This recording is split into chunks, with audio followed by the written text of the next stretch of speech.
live on Sports Radio 102.9 FM The Game. It's time for Middays with Q. Now to your host, Rich Quinones. Good afternoon, everyone.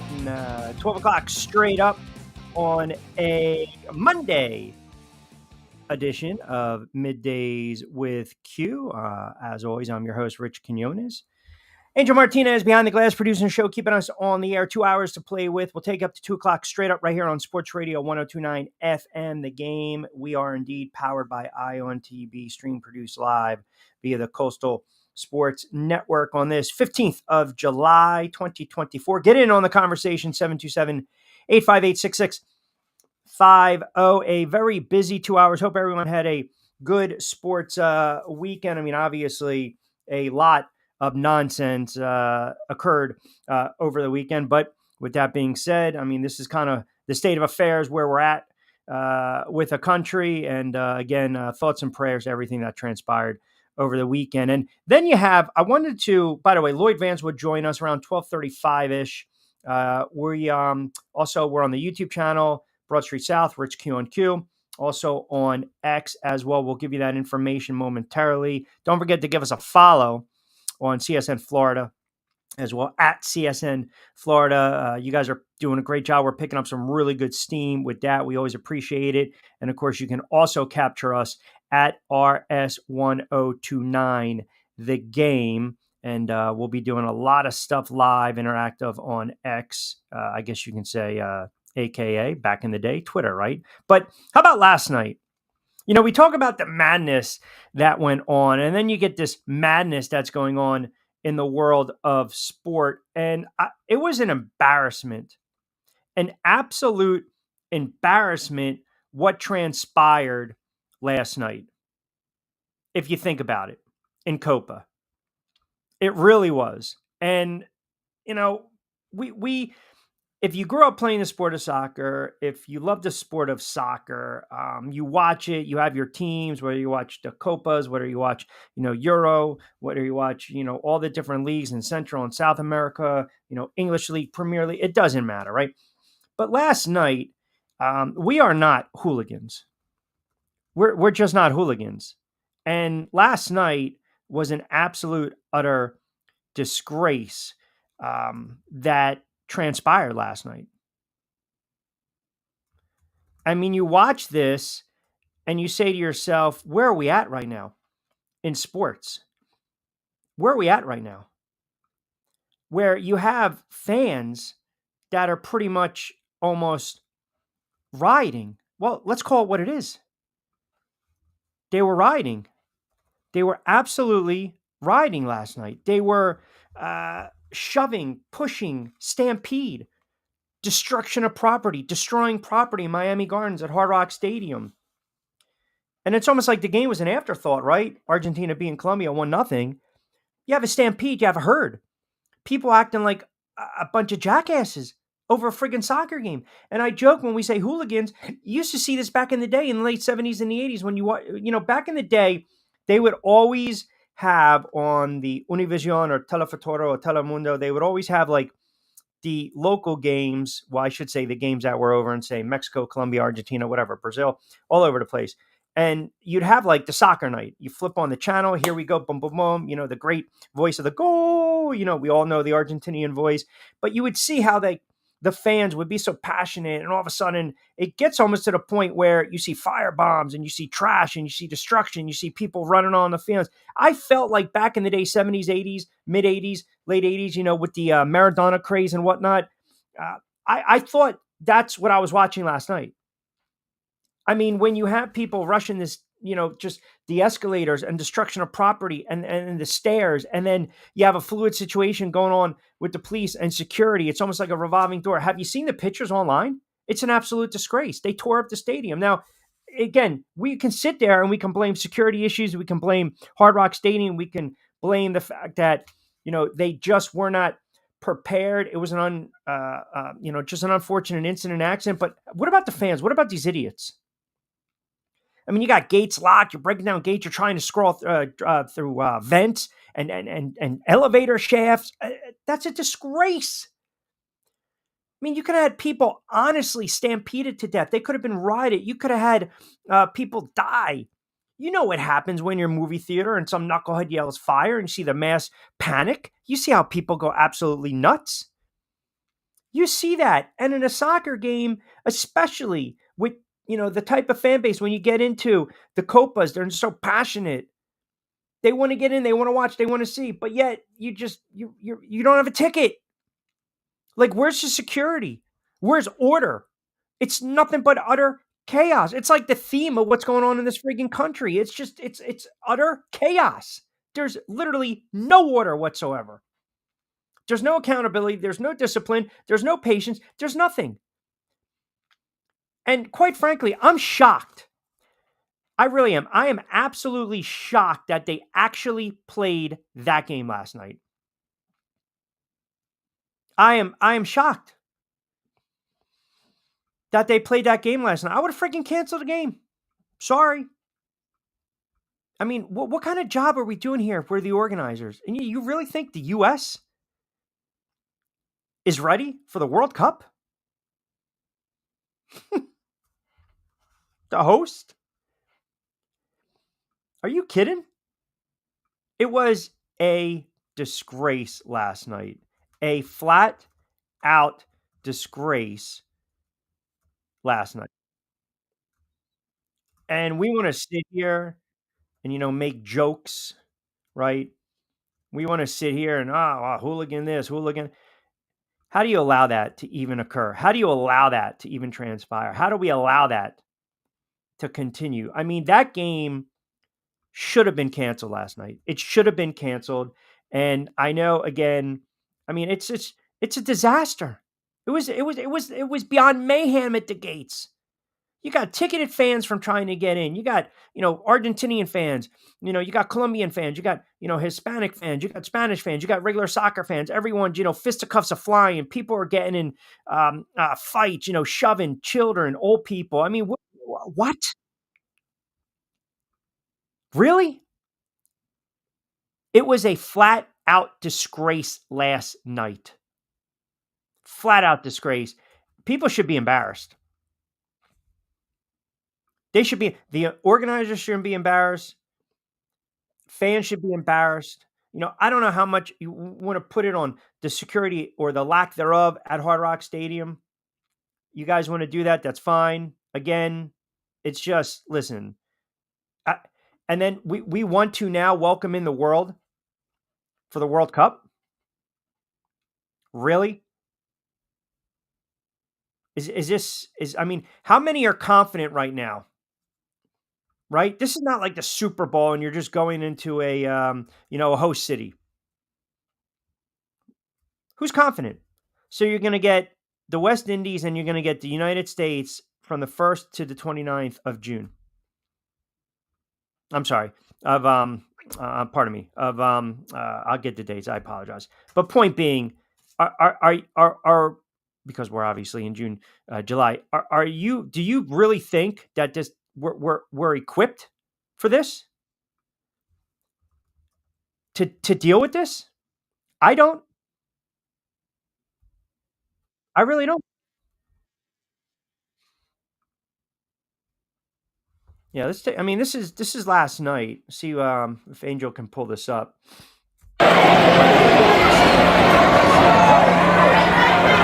I'm not seeing it on my vantage point, but if you guys are seeing it, that's fine. But point being is, it's an absolute disgrace what transpired last night. It's a bad look all around.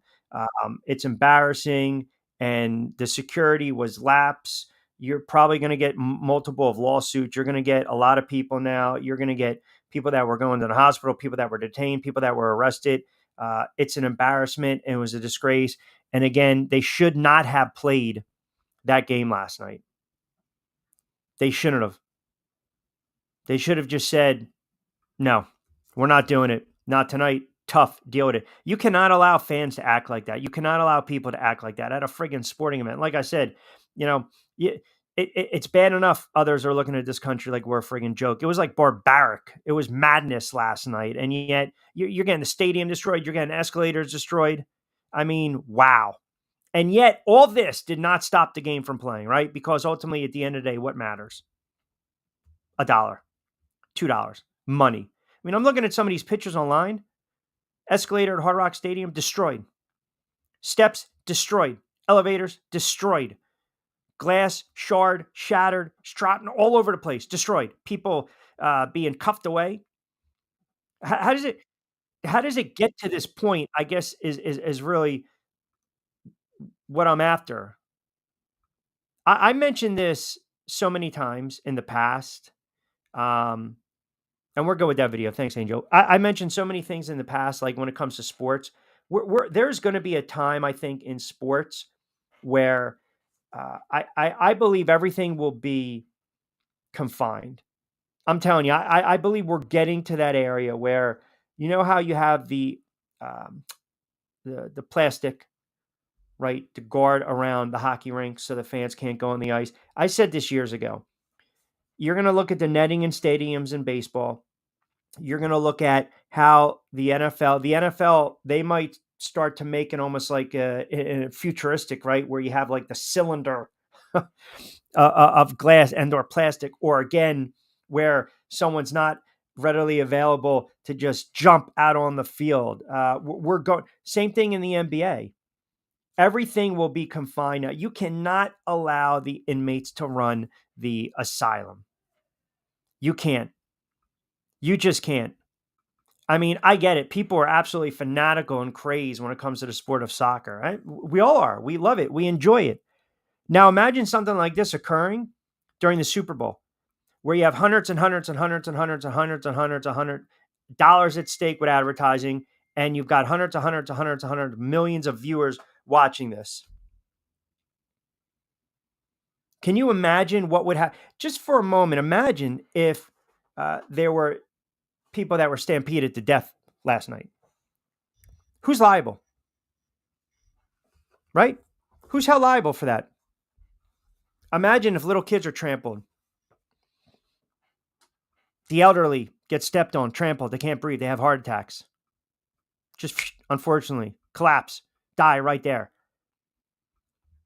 I mean, this is, like I said, you cannot, Joey B chimes in, wonder what type of change would be made for the World Cup. That, after watching this, yeah, agree. I agree. We're not ready, but we want to grab the dollars. That's what we want to do. We want to grab the money. We don't want to lose the dollar. We do not want to lose a buck. We don't want to lose the opportunity to think about this. You've got 2026, and forgive me for saying 2024 before. You got 2026. So you've got USA is going to start, I believe, in SoFi Stadium. And then on the West Coast, the group stage, 2 matches in Seattle. So I misspoke before. I apologize. I got my dates mixed up and I got the venues mixed up. But point being, there's absolutely, you see how they tear up these countries. You see how they tear them up. I mean, what do you think? What do you think they're thinking about right now? DeSantis and these guys and the mayors down there in Florida, in Miami Gardens, President, Hard Rock Stadium. You know, the time, the energy, they got to fix that. They got to clean that up. They got to invest more time, effort, money, people, employees to deal with that nonsense. And yet the game still gets played last night. Why?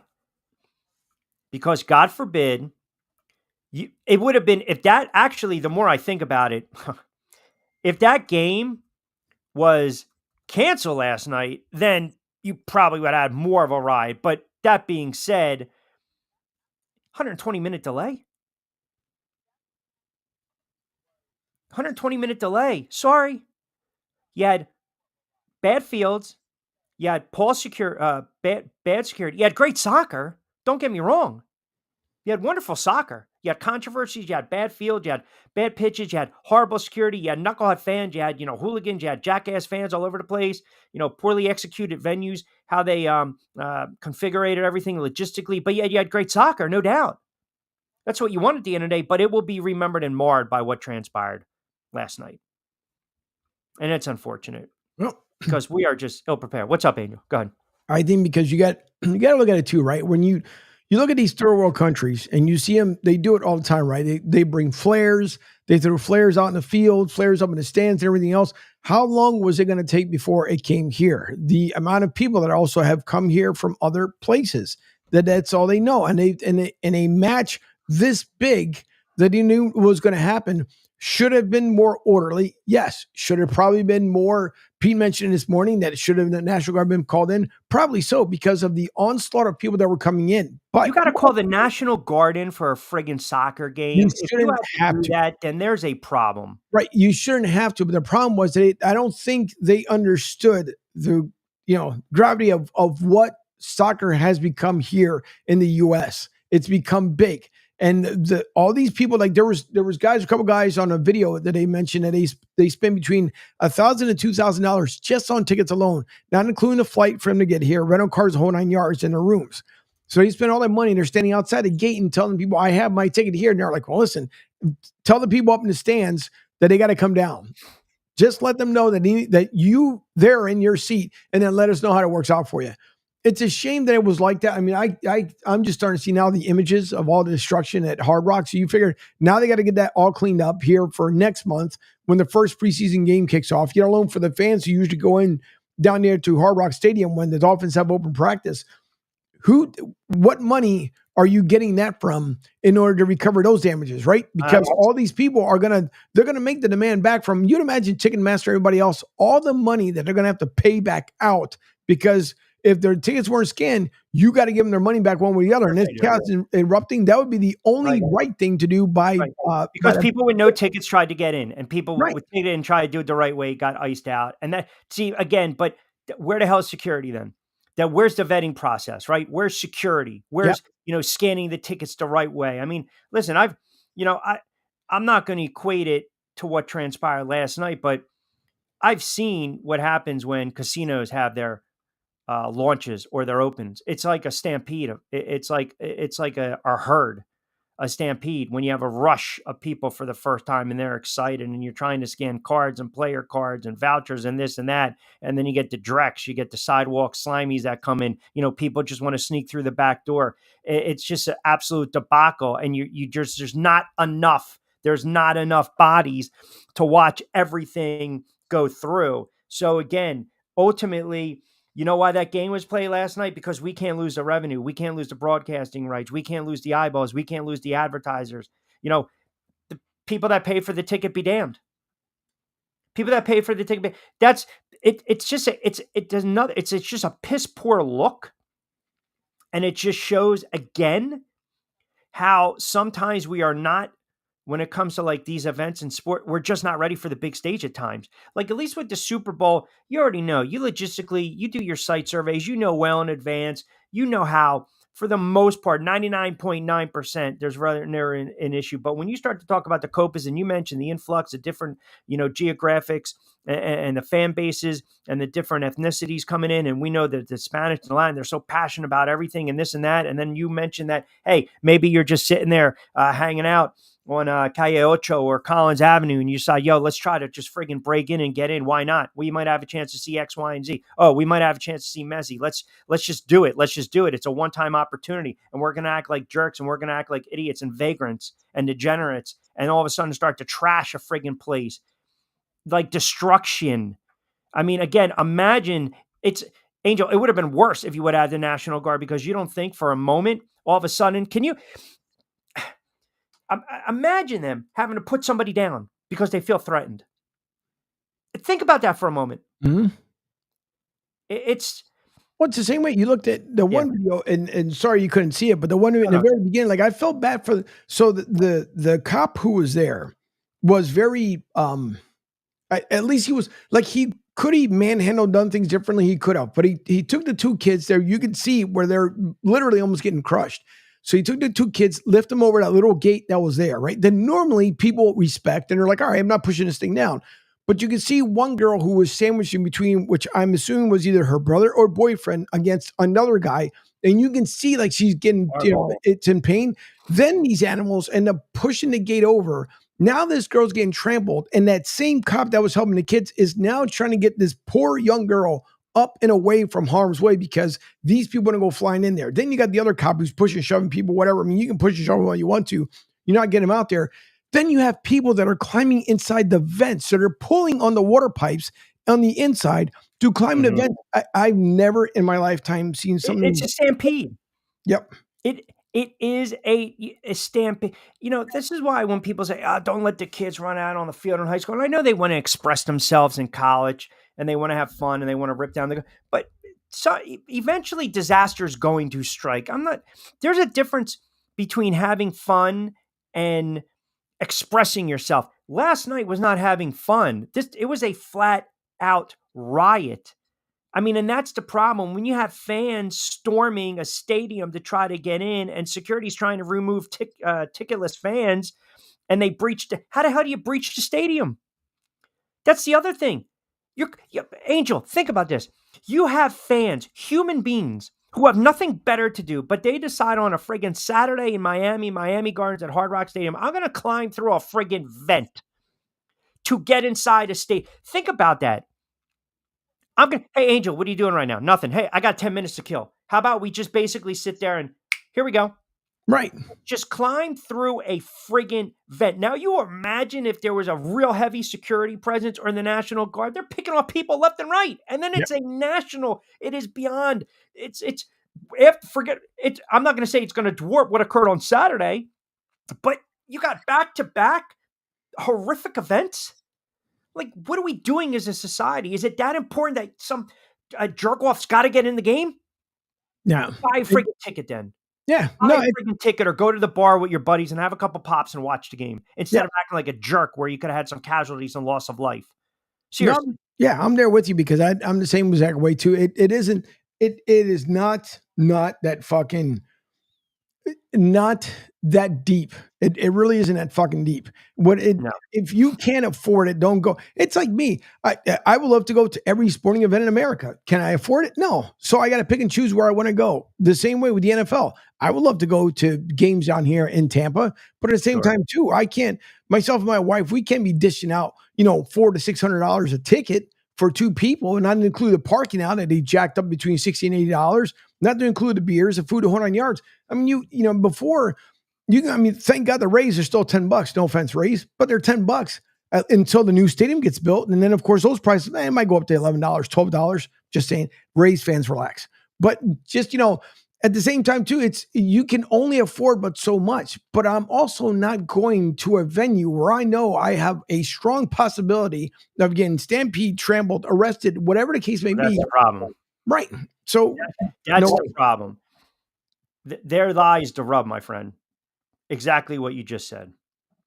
You should be able, we're at the point now where you should be able to take your family and go to a game and enjoy a game.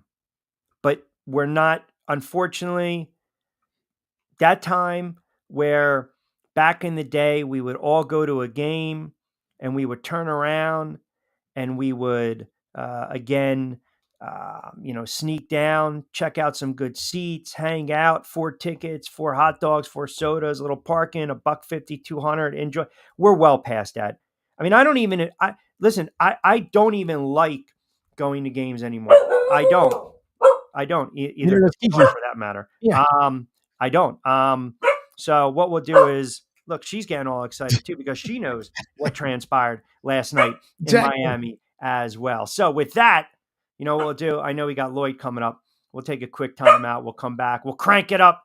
Kiki says we'll crank it up on the other side, 25 past the 12 o'clock hour on a Monday edition of Middays with Q. Coming at you right here on Sports Radio 102.9 FM. The Game, Southwest Florida's newest game in town, powered by ION TV. And of course... Hi, folks. This is Gerard Moynihan of Moynihan Lumber. And I would like you to know that our company has been selling Anderson windows for over 60 years. See the complete line of Anderson windows at any of our 3 locations in North Reading, Beverly, or in Plastown, New Hampshire, or at MoynihanLumber.com. Ion Tampa Bay is the latest news, weather, and traffic for Pinellas, Pasco, Ellsboro, Hernando, and surrounding communities. Stay connected on X, Facebook, and their website, iontp.com. Ion Tampa Bay keeps you informed on breaking news as it happens. Southwest Florida's newest game in town. Sports Radio 102.9, the game powered by Ion Tampa Bay. We'll be right back. Adopt US Kids presents What to Expect When You're Expecting. A teenager. Learning the lingo. Today I'm going to help parents translate teen slang. Now, when a teen says something is on fleek, it's exactly like saying, that's rad. It simply means that something is awesome or cool. Another one is totes. It's exactly like saying, totally, just shorter. As in, I totes love going to the mall with Becca. Another word you might hear is jelly. Jelly is a shorter, better way to say jealous. As in, Chloe, I am like so jelly of your unicorn phone case. You don't have to speak teen to be a perfect parent. Thousands of teens in foster care will think you're, rad, just the same. To learn more, visit adoptuskids.org. A public service announcement brought to you by the U.S. Department of Health and Human Services, Adopt U.S. Kids, and the Ad Council. This is the story of a very special woman. In a matter of seconds, she turned herself into a great mathematician or an entrepreneur. Her knowledge was limitless and still is. She could also make monsters disappear, especially those that lurked in the shadows under the bed. Once, this woman put back together a teenage girl's broken heart, which had been shattered in 1,000 pieces, just by giving her a bear hug. She masqueraded as a regular person at work, but as a superhero at home. Everyone knows her as Gabriella. I still call her Mom. Your hero needs you now, and AARP is here to help. Find the care guides you need to help, complete with tips and resources at aarp.org/caregiving. A public service announcement brought to you by AARP and the Ad Council. Call or text the show at 727-858-6650. Now, back to Q. All right, 12:30. George running, still taking us to the break. 12:30 Eastern time. Midway through hour number one on a Monday edition of Middays with Q. Rich Quinones here. Angel Martinez behind the glass. You guys chiming in as well. 727-858-6650.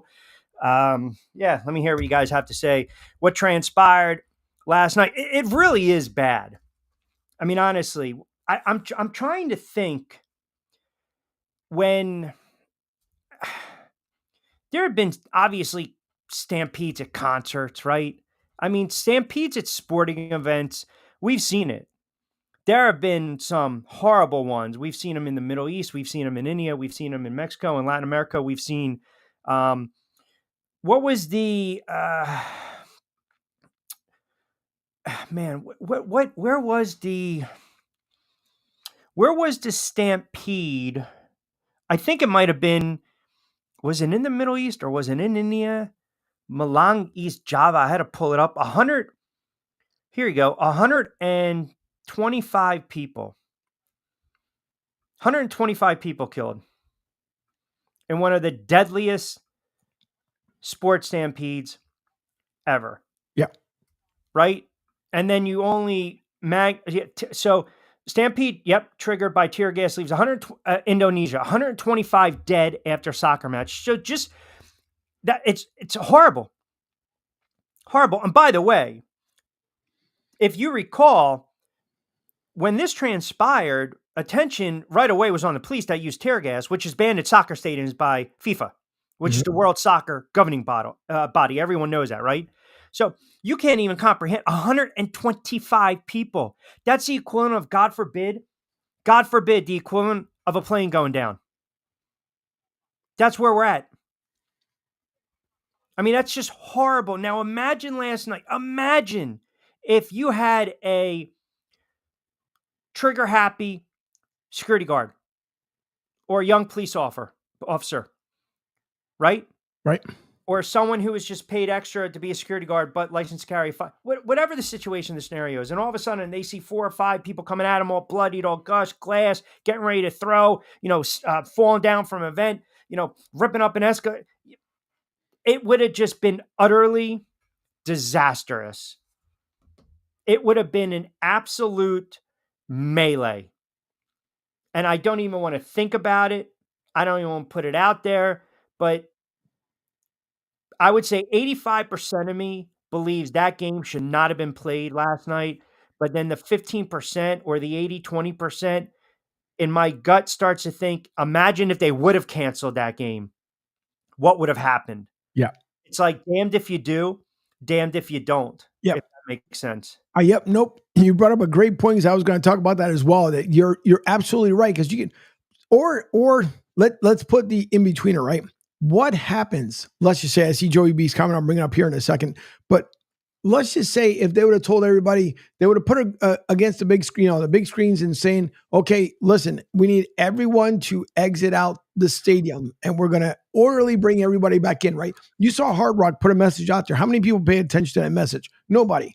So could you have imagined if that being the case and they would have said the game is canceled and all those people inside the venue, now you have the fear factor where it comes into the athletes that are in there, because who's to say these guys don't jump over on the field, go inside where the players are, the athletes are, and start destroying stuff. Well, you saw the security not to cut you off, you saw the security that Messi has when the kid tried to get on the field. I mean, he's got like 36 bodies around him.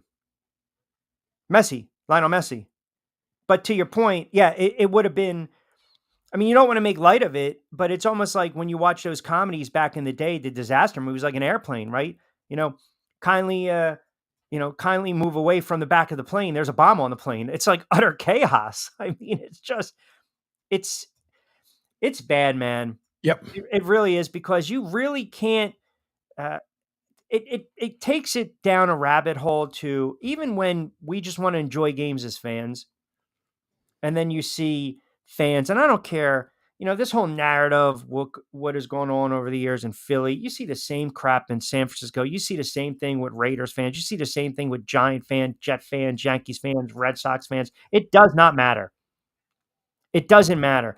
Correct. There's always a bunch of jackasses and jerk-offs who just decide we're going to put away too many, we're going to run our mouth, and then you know what? Buyer beware, and you get knocked on your ass, and then boom. It's just, you can't go to a sporting event anymore without just enjoying yourself. You can. All right, 12:35. What we'll do is, you know what? We'll take a quick time out. We'll come back on the other side. We'll talk some NFL with our good friend Lloyd Vance, host of Lloyd Vance's Insider Football right here on Sports Radio 102.9 FM. They got to remind you, if you're checking out any traffic alerts, weather advisories, accidents, anything, check out our good friends over at Eye on TV, at Eye on TV. We are powered by Sports Radio 102.9 FM. The Game, chime in as well, 727-858-6650, as we are just cranking up on a Monday edition of Middays with Q, exclusively on the Coastal Sports Network. Back on the other side. Hey, Dad, your prescription will be ready in just a minute. Hey, Dad, your laundry will be ready in just a minute. Dad, your lunch will be ready in just a minute. Hey, honey, why don't you take a minute? When you help care for a loved one, you give them as much time as you can, making sure they're safe and comfortable. But it's just as important that you take some time for yourself. At AARP, we can help with information and useful tips on how you can maintain a healthy life balance, care for your own physical and mental well-being, and manage the challenges of caring for a loved one. Because the better care you take of yourself, the better care you can provide for your loved one. Thanks, Dad. Thank you. You're there for them. We're here for you. Find free care guides to support you and your loved one at aarp.org/caregiving. That's aarp.org/caregiving. A public service announcement brought to you by AARP and the Ad Council.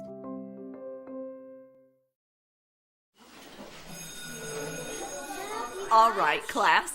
Let's hear what everyone did this weekend. Jill? Well, I raised my older sister to a big oak tree. It was at least 100 years old. My mom said I must have set a record or something.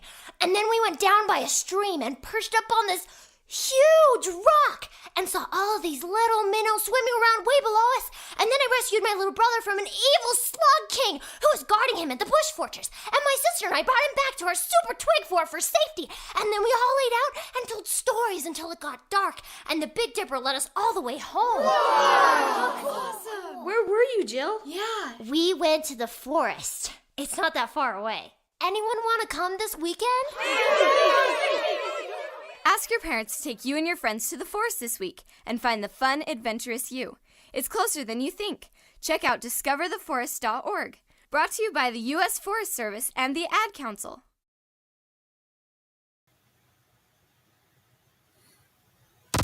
Welcome back to Middays with Q. Here's Q. All right, welcome back, everyone. 12:40 on a Monday edition of Middays with Q. Rich Quinones here. Angel Martinez behind the glass producing show, keeping us on the air. As I mentioned, we are powered by ION TV and coming at you exclusively on Coastal Sports Network. Give us a follow. That's pretty simple. At CSN Florida. And one of the familiar voices you might hear is our good friend Lloyd Vance, host of Lloyd Vance's Insider Football on Sports Radio 102.9 FM, The Game. How are you, my friend? Doing great, Q. Thanks for having me back on. We always appreciate a couple moments. We were talking a little bit about what transpired last night in Copa America, and I was trying to, I guess, equate it to, well, not equate it, but you almost try to draw on these parallels in the NFL. You know, the NFL typically, when we have these Super Bowls, right? I mean, the security is just a different animal in the NFL, right? Every single ticket. I mean, if it's not a legit ticket, you ain't walking through the gate. I mean, can you just, even rushing the field and this and that? I guess the question to start things off is, do you think we're going to hit a time where when we view games or we physically are at these sporting events where every single stadium, the field will be enclosed and basically the fans in attendance will have absolutely zero access, no opportunity, no advantage, no way to try to get on the field? That's interesting. The thing is, fans are paying top dollar, all these corporations, et cetera, for as close experience, game day experience as they can get. But the thing is, Q, it's just tough right now in terms of the balancing security versus fan access and being able to have that vantage point of the game. Now, I was talking about on my show, I think last week, we were talking about just the difficulty of getting into a stadium now, in terms of if you have that fan experience, you're waiting in line to get patted down. Women are going through now they have to have clear purses to even get into the facility. And sometimes it's more of a headache than, that great experience. So, I think that would be kind of over the top in terms of security, but I could see it happening, but right now they're just trying to protect everybody, make sure people can't get on the field, have any problems, et cetera, because I go back to, we all remember what happened with Monica Seles. I don't know if you remember that with the tennis. Sure, stabbed. Absolutely. Great point. Yeah, I think somebody would be crazy actually to try to, the sport I cover, go after one of the football players because those guys are way larger than him. Hey, I remember when a guy ran on the field and Mike Curtis, Mad Dog Mike Curtis from the Colts, knocked him right on his ass. I mean, you're right. I just think last night logistically it was set up. It was poorly executed. It's a bad look. It's unfortunate, and we certainly, when the Super Bowl is such a different. Well, I guess you can say it's almost the equivalent to the soccer fan with the World Cups and the Copa. But that being said, it's just the amount of eyeballs and attention on the Super Bowl it's on another level. I want to start the segment with this because obviously Sports Radio 102.9 FM, The Game, Southwest Florida's newest game in town, Coastal Sports Network, a little more of a focus on what transpires in the state of Florida when we talk about the NFL teams. Jacksonville, Tampa, Miami. Right now, right off the bat, loaded question. What team has more pressure on them heading into 2024 when you look at those three teams? The Bucs, the Jags, or Miami? That's a great question, Q. I think, they each have their large amounts of pressure, but I'd probably say the Miami Dolphins have the highest expectations, bringing that Mike McDaniels there. Chris Greer, the general manager, has assembled such a great set of talent on the offensive side of the football for this team. And everybody's wondering, okay, can they catch the Buffalo Bills, who have won a Division 4 straight years? And they came up short. Let's face it, at the end of last season, in Buffalo, they came up short. They should have won the division. They had the big lead. They scored all those points, but they needed to do more. So there's a lot of pressure on them. Obviously, Todd Bowles and Baker Mayfield, there is some goodwill there for them in terms of they won a playoff game against the Eagles team that really didn't show up. But there's a pressure there. People wonder, is Todd Bowles the right guy? And then obviously when you talk about Jacksonville, everybody's wondering, can Peterson be that guy he was from Philadelphia when he won a Super Bowl? And then Trevor Lawrence is now the highest paid quarterback in football. So you believe the Dolphins going into the season, it's pretty much a window of opportunity closing for them, especially in the AFC and the AFCs. Out of those three teams, you look for the Dolphins to have the most pressure on them. Does that mean you would have the most confident out of those three teams that that's a team that makes the playoff and has a deep run? Well, 2 out of 3 made the playoffs, and Jacksonville probably should have. So I'll probably say Jacksonville has, and Tampa probably have easier roads, Q. Their divisions are a little bit easier, I think, in my opinion, in terms of competitiveness. And the AFC East is very tough. So the Dolphins got to be ready to hit the ground running. In particular, Tua, this is a contract year for him, and he's got to live up to, is he that guy that you're going to pay $50 million, $60 million a year? But it's going to be fun to watch these three teams. Training camp just started. Baltimore Ravens were in on Friday, and everybody's getting going. Yeah, it's a good point, too, when you talk about Jacksonville and Tampa and their respective divisions. I mean, I think Jacksonville, everyone's waiting for the other shoe to drop on Doug. And you mentioned Trevor Lawrence. They're paying him as if he is a top 5 quarterback because that's what the market dictates. But, man, I'll tell you, you pay a quarterback like that and you got to build around him. You have a Super Bowl winning head coach, right? Maybe the expectations are higher in Jacksonville than, say, Tampa, where you had that bridge quarterback in Baker. But, I mean, look, out of those three right now, Baker, Tua, and Trevor Lawrence, I mean, who gives you the most confidence in a big spot? Yeah, that's a good one, Q, because there's not a lot of playoff wins on the board there. We know Baker Mayfield actually, I think out of all these guys, he has the most playoff wins. I think it's 2, but it's a situation. I'd still have to say that this is a tough one. I mean, think about Trevor it. Lawrence. If Miami played at home and they didn't have to go on the road to Kansas City and lose 26-7, they can't do anything with their offense. We saw what happened against Buffalo. Their defense let them down. Again, they let Allen throw and run all over the place. But if Miami was hosting a home game and they had a running back or running backs that were healthy at the time, I would probably give the edge to Miami, even though we saw what Tampa did against a perennial NFC favorite in the Philadelphia Eagles. But I also think that was a case of they caught the Eagles at the right time. They dropped 6 or 7 coming in, right?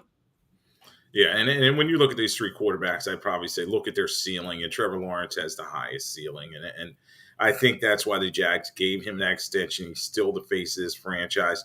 Tua, there's that question mark, as we were just saying, the injuries. Can he get it done in cold weather situations? His arm strength, is he the right guy? And we'll see if he's able to stick around this season. And then Baker Mayfield, obviously, this is what his 4th team that he's been on. So there's always question marks there. Last year, yes, was a good year for Baker Mayfield, but you wonder, is bad Baker going to show up? The guy that, at his end of his tenure with Cleveland, they were like, get out the door.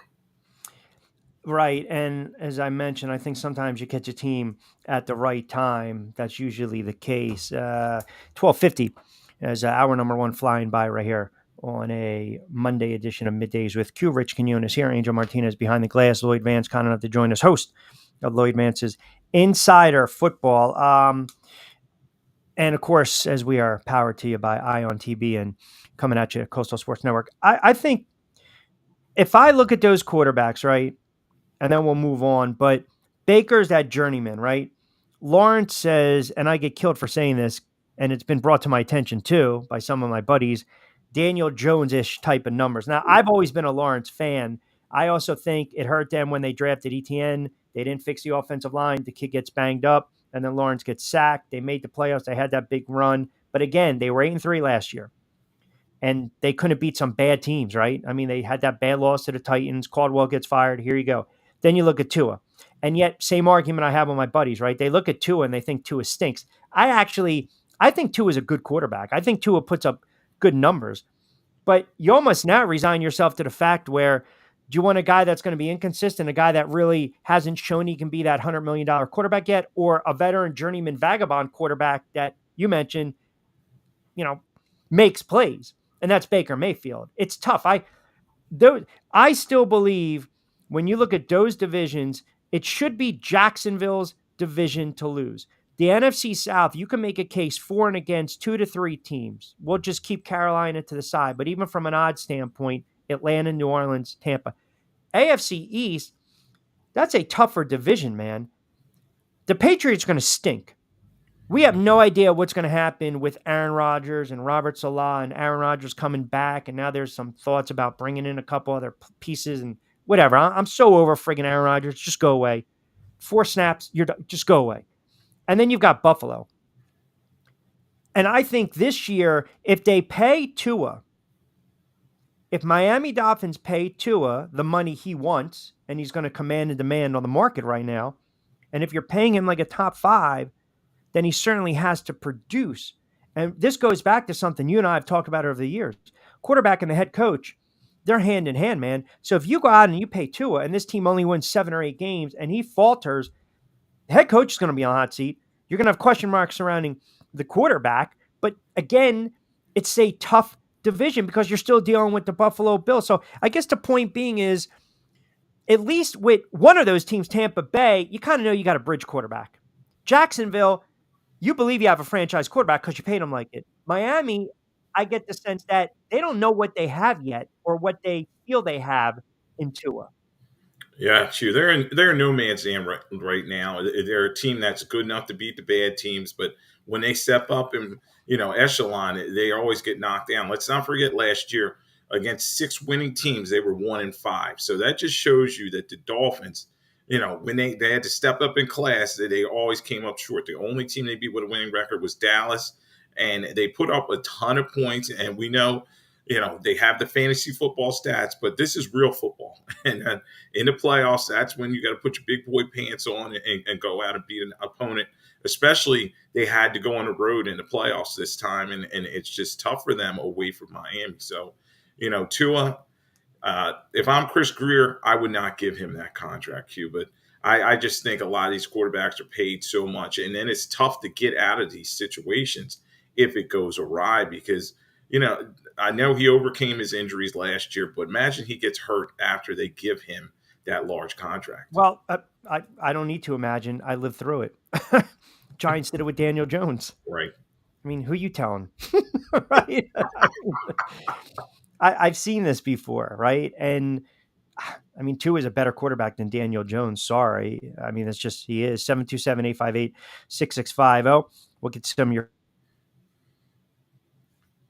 well as on X at CSN Florida. Lloyd Vance, host of Lloyd Vance's Insider Football Sports Radio 102.9 FM The Game. Kind enough to join us on a Monday edition of Middays with Q. Good soccer talk to start things off with Copa America and the debacle. Transition over to a little NFL talk. This is something you and I talked about on BYP, and we've mentioned this on Middays with Q as well. And I thought we had a caller there for a moment, and 727-858-6650. Our screening process is on another level with my guy, Angel Martinez, behind the glass. By the way, doing yeoman-like work as only he can. I mentioned this to you. The Philadelphia Eagles. There he is. All right, see there. Now I just heard the test. We'll see who that is in a moment. 727-858-6650.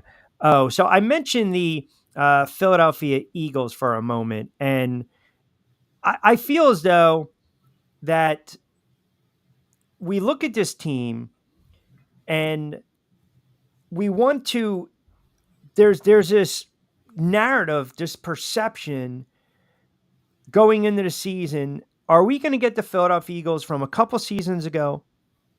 Or are we going to get the Philadelphia Eagles that started 10-1? And I maintain this. And the Eagles fan can't stand hearing this. They really just get annoyed. But here's the fact, right? The San Francisco 49ers absolutely broke the spirits of the Philadelphia Eagles, right? We saw that. They broke the spirit of the Philadelphia Eagles. What do you got, Angel?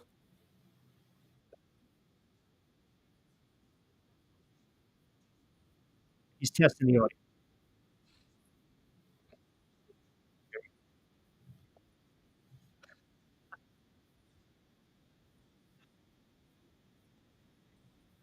There you go. See that? We're testing out the phone line, and he fires off the questions perfectly to Lloyd. Yeah, we're excited for tonight's show. Nate's going to have his fantasy football corner. That's my son. He's working through to become mass communications major, and we'll have. I didn't talk to him what his topic's going to be, but we'll definitely be fantasy football related, and we're also going to preview the NFC West this evening and talk about. Q, you'll like this. Each team I worked out. One question / one slogan for the team for the season going into 2024. So, interesting enough, that's kind of, again, what we talked about prior to, right? I mean, think about this. We talked about this before with the 49ers, right? I think at this moment, 49ers, Green Bay is on the come up. I'm not sold on Dallas. I think they're going to struggle. I'm hit or miss right now on Jalen Hurts at this moment. Minnesota's got too many question marks. Chicago's a young team. We talked about the NFC South. We don't like the quarterback position right now with the Saints and or the Falcons. We both believe that Penix is going to start when they go and perhaps have that game in London and Kirk Cousins coming off that injury. We know what Carolina is. We mentioned Tampa Bay. Basically, I'm kind of going through, Washington people think might be kind of a sleeper. They might be a team that maybe sneaks up on some people, young quarterback. All right, change head coaches. Here we go. Detroit, I believe Detroit and the Rams I'm not entirely sold on, but if you discount the Eagles for a minute, the only threat to the 49ers are the 49ers themselves if they can't get through the season healthy. And I also believe Detroit. I went back and I was watching that NFC Championship, and remember now, Detroit got a first down late in that first half. They were up by 14. The play calling was a little suspect. Goff missed a wide open. I think it was the tight end in the back of the end zone. They go up by 21. That's a totally different animal, but they settled for the field goal, and then obviously we know how the second half played out. But I believe the 49ers right now, top to bottom, offense and defense, they're clearly the best team in the NFC. They have to get over that hump when it comes to getting to the Super Bowl and obviously winning the Super Bowl. And they had their opportunities again last year. But I just think they're the most complete and dominant team. And I believe only injuries can derail the 49ers. Yeah, Q. And when you talk about in the NFL, they're AFC heavy. So the NFC, as you were saying, there's really still only about 3 to 4 true contenders. And I do agree with you that the Niners should be one of those top teams. Now, you have to guard against the Super Bowl loser. A lot of times those teams, after they lose the Super Bowl, they have difficulty next season. Just getting that core group back together. Obviously, they've had some defections. Guys get hurt. But I think overall they did a good job in bringing the large portion of the group that carried them to the Super Bowl back. And I think Ayuk is going to stay there throughout the season, even though his contract situation is kind of fluid. Yeah. They still have Deebo Samuel, as you were talking about. Trent Williams, one of the best offensive linemen in football. And the big question mark was always Brock Purdy. Is he that guy that's Mr. Relevant, the last pick in a draft? I think all that's out the window now. He's proven that he is a veteran leader. He's a guy that stepped up. And Top 10 quarterback? Top 10 quarterback. Ooh, that's – you have to list them out, but – I'd say he's on the cusp there. He's right there. He's an efficient Q. He does not turn the football over, and that's always huge with a lot of these teams. They have McCaffrey. He gets him the ball in space on his swing passes, and then, if you list them out, I'd say maybe he's 9, 10, 11, somewhere around there. I always put the barometer. I did this on my show with my co-host Kevin. Is he better than Jalen Hurts? Jalen Hurts, I kind of think, is that guy that's kind of one of those separation point guys in the top 10. I'd have to say Purdy at this point, just because he got to Super Bowl and everything. I think he's just a little bit, though, below. I think there's such a bias against this kid because he was a 7th-round draft pick, 262. That's what I honestly believe. If this kid was a first-round quarterback, top 20, we would not be having this conversation. It's my personal opinion. Give me a kid that wins. I don't need sexy friggin' stats.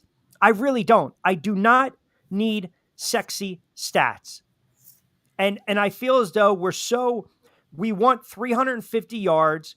We want, Justin Herbert or Lawrence or Mahomes in type of numbers. And we want you to add another 40, 50 yards scrambling. And you got to win your 30. So this kid puts up modest numbers, safe numbers, consistent numbers. He threw for 4,200 yards last year. He had 31 friggin' touchdowns and he had 11 interceptions. And yet, guys like you, who host Lloyd Vance's Insider Football on Sports Radio 102.9 FM, The Game, every Monday, and joins me on Middays with Q and joins me on Back Your Play and has been with me for over 15, 16, 17 years on the air, wherever radio stops we have. You're looking at this guy and you're pigeonholing him and you're saying because he was a 2nd-round draft pick, he was Mr. Irrelevant, he's not pretty good. He's just average right now. And I think that is an absolute crock. I stick this kid in top 10. That's me. Well, you know me. I look at all the total picture, and the thing is, the Niners, he led them to the best record in football last year. He tied to 12-5. Obviously, they probably could have won one of those last games they kind of gave away. Actually, one game behind the Ravens, but they were right there in terms of best record. And as you're saying, he is the leader of this team. The only thing is, we're just so stats-driven as analysts, in my role and then fans in general, because they're looking at the prop bets and they're looking at their fantasy football team, and Purdy's just not that guy jumped off the screen. But, he's a consummate leader of this team. Shanahan and him, hand in glove, as you were saying, and a dangerous combination. I think he's going to get his money, but it's going to be tough to pay everybody with the Niners. So that window is kind of closing as he gets to the end of his rookie contract. But, Purdy is up there. But yeah, I still don't think he's in the ilk of Patrick Mahomes or Lamar Jackson or any of these guys, but he is a solid quarterback. And then you don't want to stick him with that game manager, quote unquote label, but he's a guy that does a great job within the system, and he knows his role, which is great. And there's been several quarterbacks that have won Super Bowls just being solid pros and leading their team. All right, 1 o'clock straight up. This is Sports Radio 102.9 FM, The Game, Southwest Florida's newest game in town in conjunction with Coastal Sports Network, a Monday edition of Middays with Q. Love the engagement on X as well. If you guys are chiming in, got some really nice eyeballs. Keep the comments coming as well. If you want to get in on the conversation, as always, we encourage you to do just that. We'll take a quick time out. We'll keep with Lloyd, and then we'll come back and we'll have about another 5 or 10 minutes with Lloyd. I want to get into some of these top quarterbacks in the NFL, a couple storylines I want to just kind of throw at you, and you guys can chime in as well. 727-858-6650. 60 in the books, 60 to play with on a Monday. Keep it locked in right here on Sports Radio 102.9 FM, The Game. Hi, folks. This is Gerard Moynihan of Moynihan Lumber, and I would like you to know that our company has been selling Anderson windows for over 60 years. See the complete line of Anderson windows at any of our 3 locations in North Reading, Beverly, or in Plastown, New Hampshire, or at MoynihanLumber.com.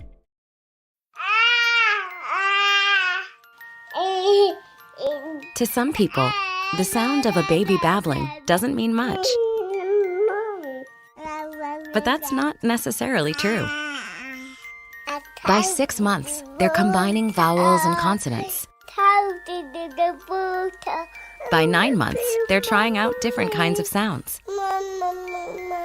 And by 12 months, their babbling is beginning to take on some meaning. Especially if there's no babbling at all. Little to no babbling by 12 months or later is just one of the possible signs of autism in children. Early screening and intervention can make a lifetime of difference and unlock a world of possibilities.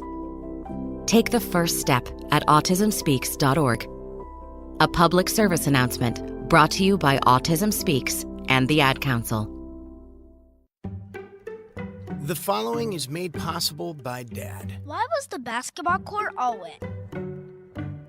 Because the players kept dribbling all over it. The dad joke. Corny, groan-worthy, but also one of the simplest ways to share a moment with your kids. Why do you have to be careful when it's raining cats and dogs? Because you might step in a poodle. And kids that spend more time with their dads grow up to be smarter, more successful. Can I tell you a cat joke? Just kidding. And with any luck, funnier adults. Why didn't the skeleton go to the dance? Because he didn't have anybody to go with. Dad jokes rule. So take a moment to make a moment and give your kid a laugh. It's as easy as going to fatherhood.gov. Brought to you by the U.S. Department of Health and Human Services and the Ad Council. That's really funny. Don't forget to get social with us. Follow Q at Rich Q on Q. And now, back to Q. I appreciate everyone keeping tuned in on the very busy Monday edition of Middays with Q, because we are powered by Coastal Sports Network exclusively on Sports Radio 102.9 FM, The Game. And by the way, also want to welcome in our good friends over at Combat Sports Now. Check them out. And as always, Eye on TV, breaking news, traffic jams, weather alerts.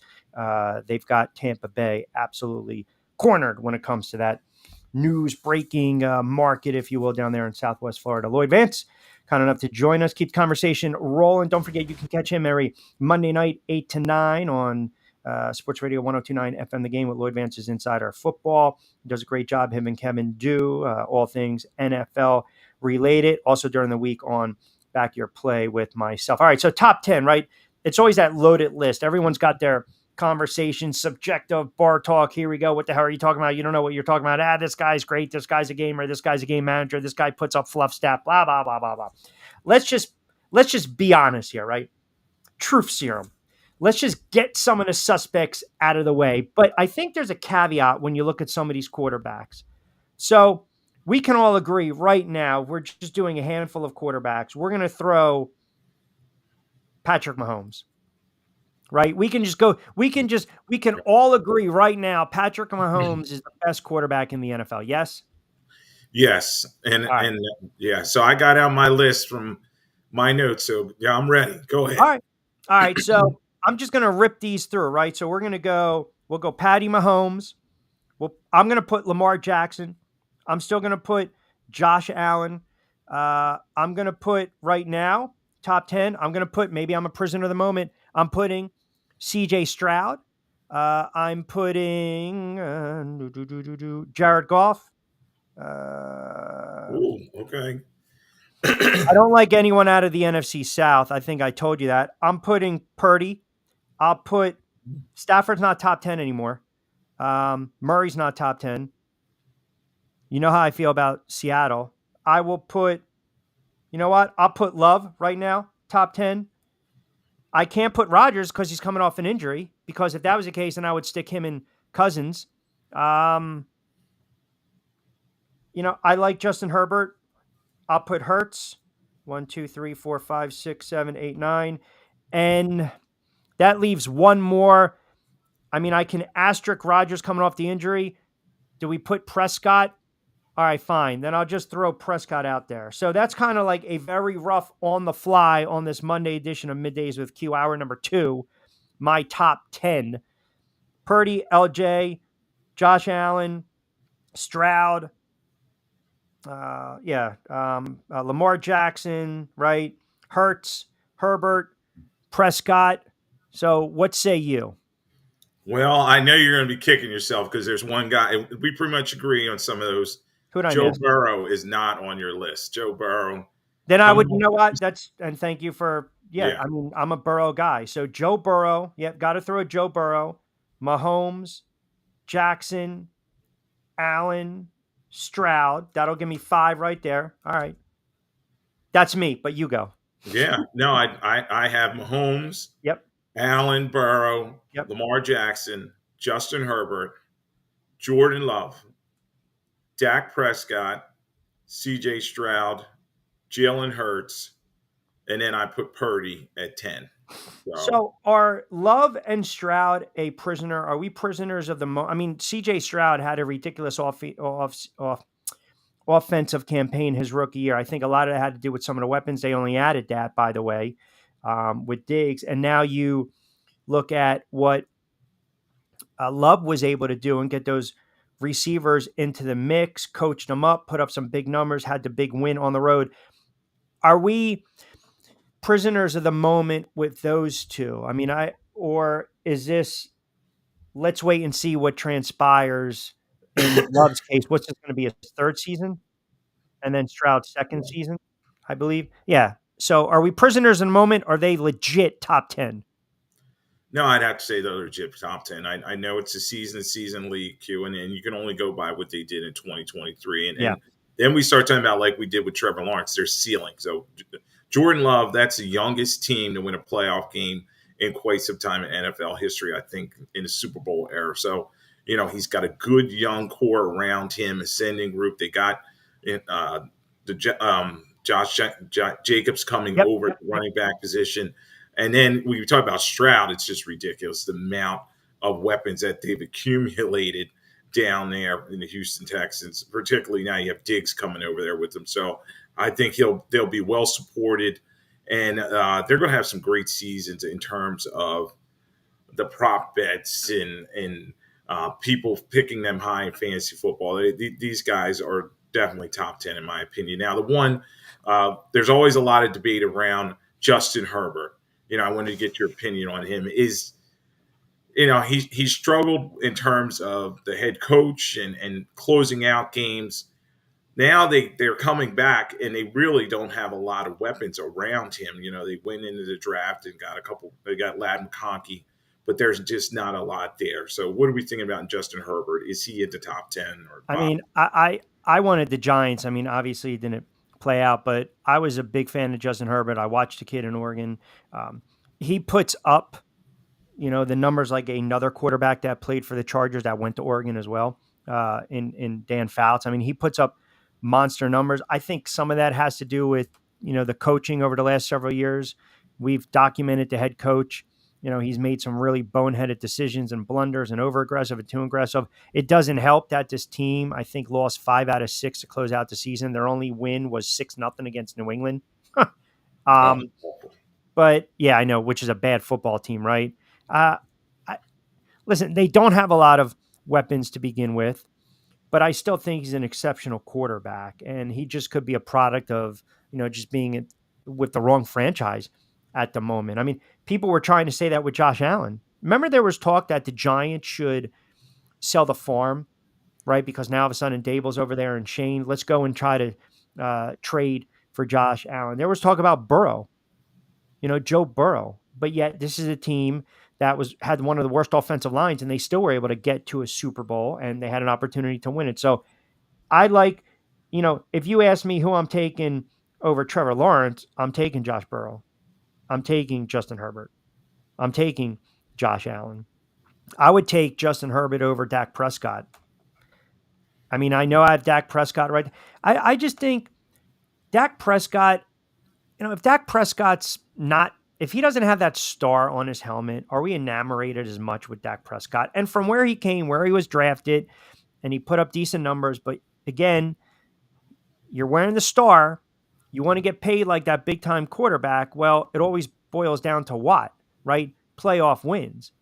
And Prescott, he's had a really nice career. You're talking about a kid that was drafted in the 4th round, and he's put up some really great numbers. I mean, it's crazy to think. I believe this will be his, and I'll double check, 1, 2, 3, 4, 5, 6, 7. This will be his 10th season with the Dallas Cowboys. But he's not a clutch quarterback. And by the way, I'm not suggesting that those other guys that I named are. I feel as though we put too much stock in Dak Prescott. I remember years ago, it was so nauseating. Lloyd was, who's better, Carson Wentz or Dak Prescott? Who's better, Donovan McNabb or Tony Romo? I mean, can you come up with other talking points, please? But I'm not as high on Prescott as a lot of people are. And I think I mentioned to you, he's one of my quarterbacks on the big board under the gun along with the head coach. But going back to your point with Justin Herbert, I think he's a top 10 quarterback. I do. Yeah, and Dak is definitely one of those guys at the bottom of the top 10, and you're like, is he better than Hurts? Is he better than Purdy? And clearly, my one buddy, one of my callers, always talks about 0-calorie Dak Prescott. He fills up on bad teams, puts up huge numbers. Dallas was number 1, number 2 in scoring last year, but as you're saying, in key moments, he just came up short, particularly in the playoffs, and you just can't turn your head to that. And it's crazy. He falls after Tony Romo, who's he's very similar to him, putting up the great stats, and everybody says, well, he's a Pro Bowl type quarterback and everything, but you want to win a big game. I don't want either of them in that situation. And yes, Dak Prescott led the NFL in touchdowns last year with 36, but a lot of those points were against bad teams, and he's got to get it done at this point. It's Super Bowl or bust for the Dallas Cowboys, and I just don't know if they've done enough this offseason, and Jerry Jones is probably going to tear this thing down. Yeah, agree. Lastly, former NFL DC Monty Kiffin, who was the great architect of that Tampa 2. And think about that. He worked his way up the ranks in Nebraska, became head coach at NC State from 1980 to 1982. Those were some dominated Tampa teams, that Tony Dungy and, obviously culminating in a Super Bowl win. He passes away. And then, shocking news, right, when you consider how old Jacoby Jones was, who scored 2 TDs in the Ravens Super Bowl win a couple years back, passes away at the age of 40. So that's, Kiffin 84, long life, legendary career. And then Jones had his moments in the Super Bowl, but just 40 years of age. Yeah, Q. Both unfortunate situations. Your heart goes out to their families. And Monty Kiffin did a great job learning under Tony Dungy. And that Tampa 2 defense will live on. And Jones, that was just shocking. Jacoby Jones at 40, he's such a young guy. And big piece of Ravens history. I saw a lot of his Ravens teammates talking about what a great leader he was and a behind-the-scenes guy. So they'll both be missed, and I'm sure their teams will pay tribute to them during this season. It's unfortunate. Too young, and then, as we mentioned, Kiffin with a really distinguished career. Here, of course, is Lloyd Vance, kind enough to join us. He will join us every week. Also joins me during the week on Back Your Play when we do a little more in-depth and take a look at the gambling element when it comes to the NFL, sports betting as well, props and win totals. Bland Show chimes in. Not Bland Show. Kirk is getting paid. Why can't he? What? How many wins in the playoffs does Cousin have? Why can't he be a top 10 guy? And Lloyd will tell you on the record, have I not been one of the biggest Captain Kirk support? I should have a pilot's hat. He can't win a primetime game now. His record. He can't win a playoff game. He can't win a playoff game. Look, that game they lost to the Giants on that 4th and 8. They're drawing up a check down Charlie play, right? Yeah. Cousins made his bones when he was the backup, and then he started those games for the Commanders and put up some monster numbers. Kirk Cousins has had a really nice career.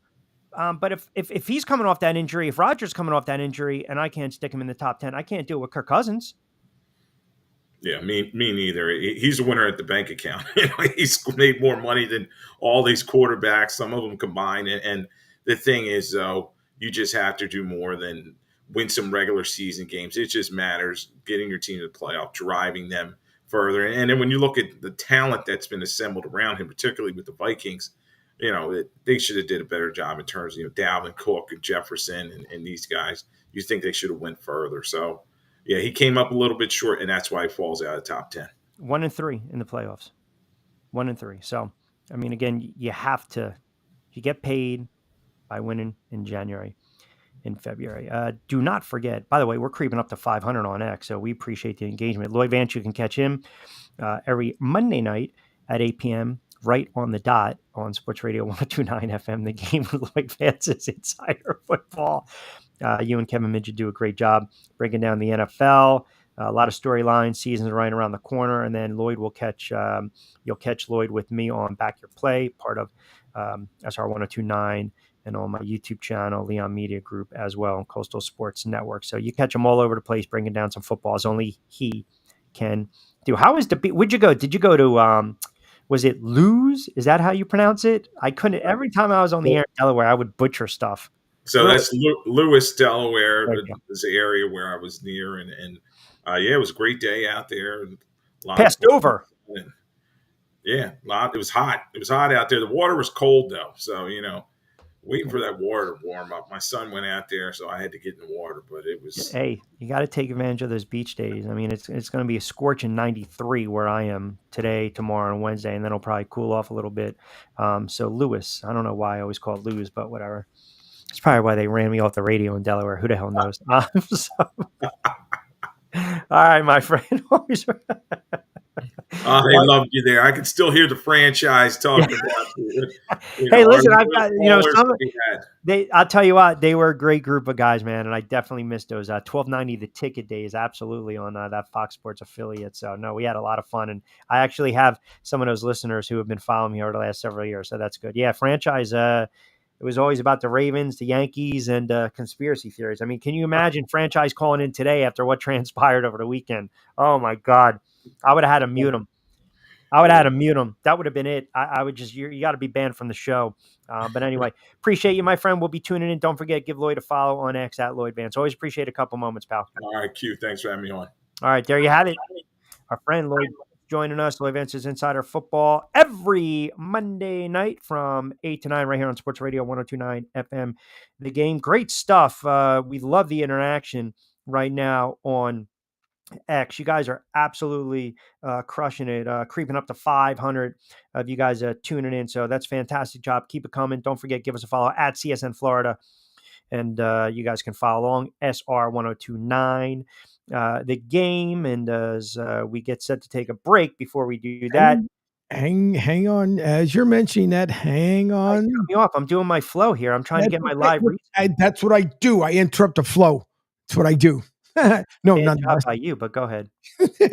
No, listen, for those who are watching on X, we do appreciate it. Again, this morning, because of the new adjustments that X made, not by us, but what X made, things had to get reorganized. But the reason why you'll hear Q say, you'll hear myself say it, and Pete and everybody else, is that we want you guys to visit the website, sr1029thegame.com. You guys see it on the screen, all shows long, morning, midday, and mid-morning shows. But more importantly, it's to download the app, the new digital sports app. I cannot emphasize that enough. Reason being, for a situation like this morning, if you guys would have had the app, you would have noticed that the show was live on the app, and you can also listen in on the app. That's the reason why I redesigned the entire app. So when the show, for some reason, Facebook has its moments, YouTube, Twitter, everybody has their moments. But thankfully, with the web design, the way I put it together, you guys can watch the show live on the app. You can listen in on the app. You can text on the app. And you can also call into the studio on the app as well. So that's why I just strongly emphasize, if you guys can download the app, again, it doesn't cost you a dime. It costs me. It doesn't cost you guys a thing. So just do me a favor. Do us a favor here on Coastal Sports Network and Sports Radio 102.9 FM The Game. Download the app, so that if something happens, I can always send you guys the push notifications, because when you download it, enable the notifications. You guys don't get bombarded by notifications. It's only when something new is dropped or a situation like we had this morning. So please do us a favor, download the SR1029 The Game app. You guys will see it right on the homepage. And it's for any device. It is not available on the app stores as of yet, because I had just redesigned it last week. So it takes a couple months for it to load up again in the stores. So I made it super convenient for you guys, where you can just download it directly from the website, sr1029thegame.com. Sorry, senor. Hey, I mean, listen, it's a public service announcement. We want people to follow us. We love the engagement we are getting from the fans in Florida and Jersey and PA and New York and out west. So yeah, they need to know. This is what we like to call vital, pertinent information. Yes. And that's where we're at with that. 727-858-6650. 25 past the 1 o'clock hour on a Monday edition of Middays with Q. Rich Quinones here. Angel Martinez behind the glass producing the show. You catch him during the week, 10 to 12. Martinez and company start the week off right. Pete Shepard Show, 7 to 10 a.m.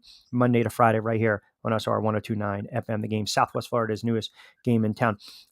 What's interesting, too, is I want to get in a little baseball on the other side, and I'll read off some of these comments too. Chiming in, you guys can get in 727-858-6650.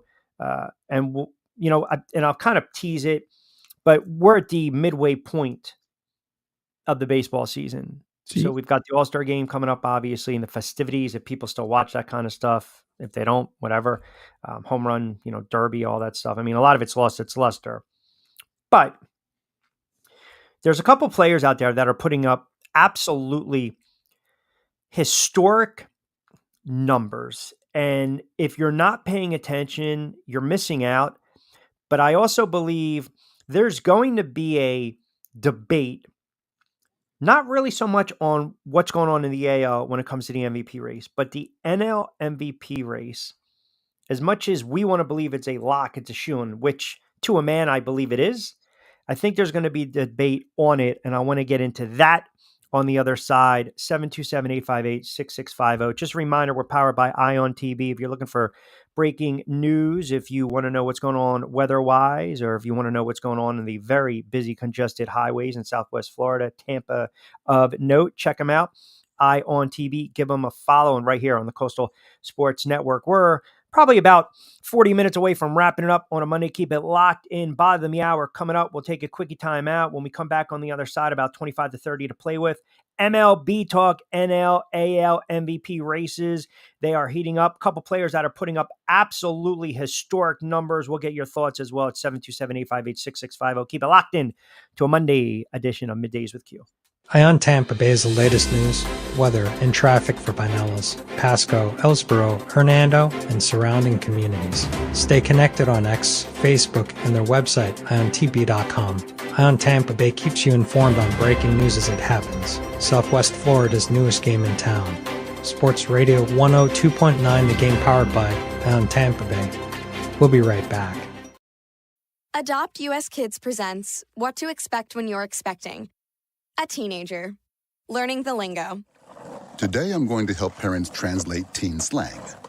Now, when a teen says something is on fleek, it's exactly like saying, that's rad. It simply means that something is awesome or cool. Another one is totes. It's exactly like saying, totally, just shorter. As in, I totes love going to the mall with Becca. Another word you might hear is jelly. Jelly is a shorter, better way to say jealous. As in, Chloe, I am like so jelly of your unicorn phone case. You don't have to speak teen to be a perfect parent. Thousands of teens in foster care will think you're, rad just the same. To learn more, visit adoptuskids.org. A public service announcement brought to you by the U.S. Department of Health and Human Services, Adopt U.S. Kids, and the Ad Council. This is the story of a very special woman. In a matter of seconds, she turned herself into a great mathematician or an entrepreneur. Her knowledge was limitless and still is. She could also make monsters disappear, especially those that lurked in the shadows under the bed. Once, this woman put back together a teenage girl's broken heart, which had been shattered in 1,000 pieces, just by giving her a bear hug. She masqueraded as a regular person at work, but as a superhero at home. Everyone knows her as Gabriella.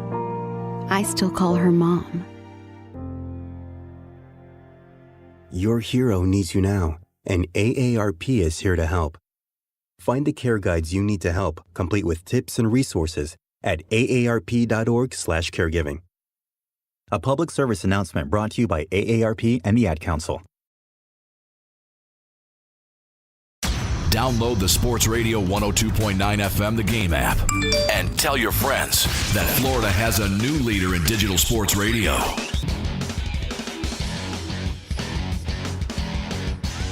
All right, close to 1:30 on the East Coast, a Monday edition of Middays with Q. Rondell and Facebook chimes in. Q, loving the show, loving the passion and the excitement. And you guys were talking about the Copas. What an absolute joke and an embarrassment. We are not a third world country, contrary to what many believe, but that was an absolute disgrace. Agree with you wholeheartedly.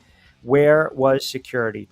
Well, it's not where it was just a major lapse. And yeah, it's a unfortunate incident that transpired last night. By the way, you could also connect with us on Facebook at Coastal Sports Network. So we're pretty much all over the place, as Angel alluded to, but download the app, download the friggin' app. Go ahead. He can interrupt me right now. Go ahead.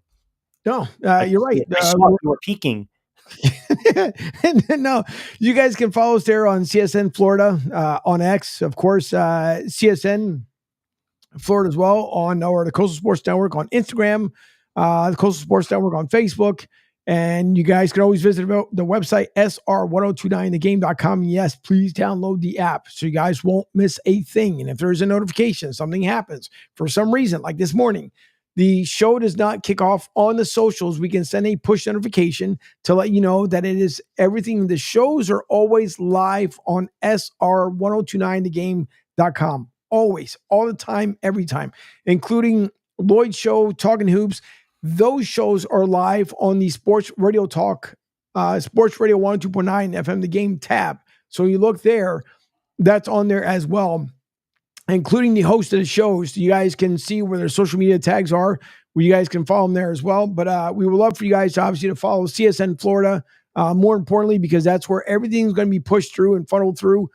So we appreciate everyone who tuned in today, everyone who continues to tune in, and especially those who listen in on the digital sports radio app, like Jerry from Rhode Island, who works on a boat all day long, but has us locked in and tuned in because it's easier for him to do it on the radio app, of course, because he's dealing with multiple things. I wonder. We always appreciate everyone. Yes. I wonder if Jerry watches that show where they go out to sea, and then some people don't come back. Like I see commercials for it where they're like, murder can happen in your hometown.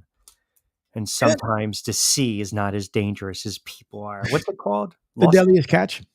No, that's when they're going out fishing. I'm talking about where people are like getting pushed overboard, where the couple goes out and all of a sudden the husband comes back and the wife's swimming with the fishes. No, I don't know. Is that Carnival? No, really? I mean, that's where we're going. I mean, they do have a lot of issues. They do.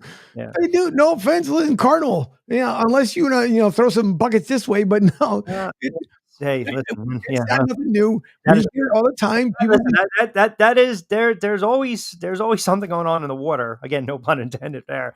I'm watching all these shows where you get the husband and wife on the honeymoon, and here you go, and it was a great life, and here you go, blah blah blah. And remember, what's the motive? What is the number one motive anytime a spouse offs another spouse?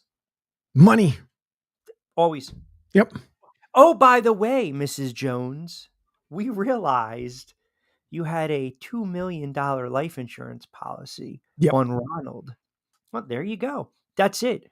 Case closed. It should be a foregone conclusion. You hate to jump to him, but come on, man. Couple goes out, one comes back. I'm sorry. You pushed him over. End of story. I don't need to do fingerprints. I don't need logistics. I don't need the FBI. I don't need the Navy SEALs. I don't need the police. I don't need the Coast Guard. I don't need to watch Dateline. I don't need to watch Murder Mysteries. I don't need friggin' Matlock. I don't need Perry Mason. I don't need friggin' who is the guy that always come back and be like, let me ask you one more question. Columbo. Columbo. Before you pushed him over, was the sea angry? That's all I want to know. I don't need any. I know for a fact. And I'll tell you right now, if God forbid I ever say I'm going on a cruise with someone and that person comes back, I'm letting you know right now, I did not jump. I want it on the record at 1:32 Eastern time on July 15th. I did not jump.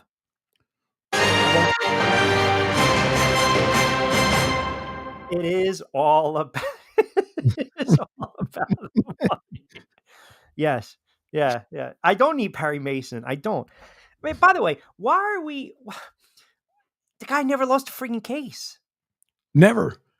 I mean, I get it. When TV black and white back in the day, you want to watch because you think he might lose that case. I did not jump. Thank you, Joey B. That is breaking news. 1:32 p.m. I'm telling you guys right now, I did not jump. But the guy never lost a case. He never did. Unbelievable. Never did. Now I'll tell you a player that I can make a case for, and I want you to follow me on this right now with baseball. Right. Aaron Judge is running away with the AL MVP. Running away with his numbers are staggering. I mean, look, if you look across the board, Yankees and Baltimore both with 58 wins in the AL East, Cleveland 58 wins in the AL Central, Seattle 52 in the AL West, and then of course the Phillies, even though they had a goofy series against the A's, 62-14, they're having a great year. Braves trying to catch them, Mets aren't going to catch them. You got Milwaukee, you got the Dodgers, respectively, in their divisions. I'll get to the NL in a second, but if you look at the numbers that Judge is putting up, it's absolutely, I love my notes. It's absolutely staggering. He's on pace. If you're talking about select company that we've never seen before in baseball, just to put it in perspective, like he's definitely going to crack over 50-something odd home runs. But these are the numbers that I took a look and I said, oh my God, you've got to be kidding me. We talk about OPS, we talk about slugging percentage. He's on pace for 55 home runs, 672 slugging percentage, 143 ribbies, and 307 average, which is just numbers that you have to look at guys like Babe Ruth. You got to look at Jimmy Fox. So he's clearly, unless he gets hurt, Kid Henderson has a good opportunity from Baltimore. Right. Now here's where the conversation gets a little dicey and tricky in the NL. So I've maintained this for years. I think Shohei Ohtani is the best player in baseball. You've got a guy that can win you 20 games on the mound and he can hit 40 home runs, right? Obviously, he's not pitching this year for the Dodgers. He's coming off the injury. He quote DH. His numbers as a DH are still staggering. Now, the argument will be made if Shohei Ohtani pitches and he hits every season, he's clearly going to be the MVP of said league. And in this case, it's now the NL. So he's batting .316. He's got 68, 69 RBI. He's got 29 home runs, 4 triples, 23 doubles, and 117 hits. And his WAR is 5.4. Now, the argument will be, well, he's a DH and he's not pitching. And then I looked up David Ortiz. I looked up Edgar Martinez as DHs. They never even sniff an MVP. So I'll throw it out to you. I'll throw it out to everyone chiming in, 727-858-6650. And by the way, we're also looking at his OPS, which is just unheard of. I think clearly as a DH, Shohei Ohtani is running away with the NL MVP, whether he pitches or not. Okay. Let's just say hypothetically, excuse me, Ohtani's agent comes back and says, listen, we know we just spent $300 some odd million for this young fine man, but you know what? I think he's going to finish up his career as a DH and he's not going to pitch anymore. How irritable will be either A, a lot of fans, and B, will the Dodgers allow it? Well, I don't believe that's going to be the case. He's just not pitching this year. Hey. I mean, yeah, but your hypothetical is your hypothetical, right? I mean, I can't have that conversation unless it's December, January, February, and we learn that Ohtani is just going to shut it down as being a pitcher. I don't believe they paid. Ohtani got the money. He got the money on the idea, on the premise, right, that he will pitch and he will hit. It's just you weren't going to take the bat out of his hands. You couldn't use him on the mound this year because of that injury. You still had to have him out there. So I don't, again, that's a hypothetical. It's a really interesting hypothetical, but we have to talk about what's tangible in the now at the moment right now, period, right? It's not, but see that it's not angle. It's not stumping. It's just, I don't deal in hypotheticals, even though we talk about them. Talk about right now. Talk about the numbers he's putting up at the moment. Who is the NL MVP right at this moment angle? Tell me, Digame, who is it, Angel? Who is it right now? You don't want me to go Sam Kinison on you from back to school. Tell me, who is it? That's your Yankee. No. In the NL, in the National League. National League. Yeah. Ohtani. Exactly. And again, that's my whole point. People will sit there and make the argument, well, he's not pitching this year, and that's what you paid him to pitch, i.e. your friggin' hypothetical. Who cares? His WAR is ridiculous. His wins upon replacement. Look at the numbers he's putting up. If you want to make a case for maybe Harper, maybe you can make a case for Harper. Now, going back to your hypothetical, what if Ohtani, for the next 5 years, is pitching and DHing? He will win it every single solitary year. I don't see how he doesn't. I really don't. That's what makes it so unique, what he is doing right now. Right. It's just something we've never seen anything like this. He is clear. If you look at the best odds, he's at minus 290. Harper's at plus 600. So if Ohtani misses the next 30 games, Harper's numbers are going to probably go down, and if he is healthy and he continues to hit, he's going to be at plus 450, which means all of a sudden his odds have sharpened because Ohtani's hurt. If you get Harper down to plus 250, that's telling you all of a sudden that Ohtani, his numbers might be at, minus 110. It's not as clear as it is. But right now, minus 290, the odds makers are telling you he's running away with the division. Now, Mookie Betts, you want to throw him into the mix? But again, the injuries. And I guess the reason I bring it up is because I don't think people really fully comprehend just how great of a player Shohei Ohtani is. And the money, I had no problem saying he was worth $500 million because of what he does. I mean, he's doing what Babe Ruth used to do. And it's just unfortunate that he's not pitching this year, but I still believe he is clearing away. You want to give him 500, whatever. It's what I think. It's just my opinion. Right. It doesn't necessarily mean I'm right. I feel as though when it comes to voting, they will look at him just being a DH. That's kind of my whole point. Right.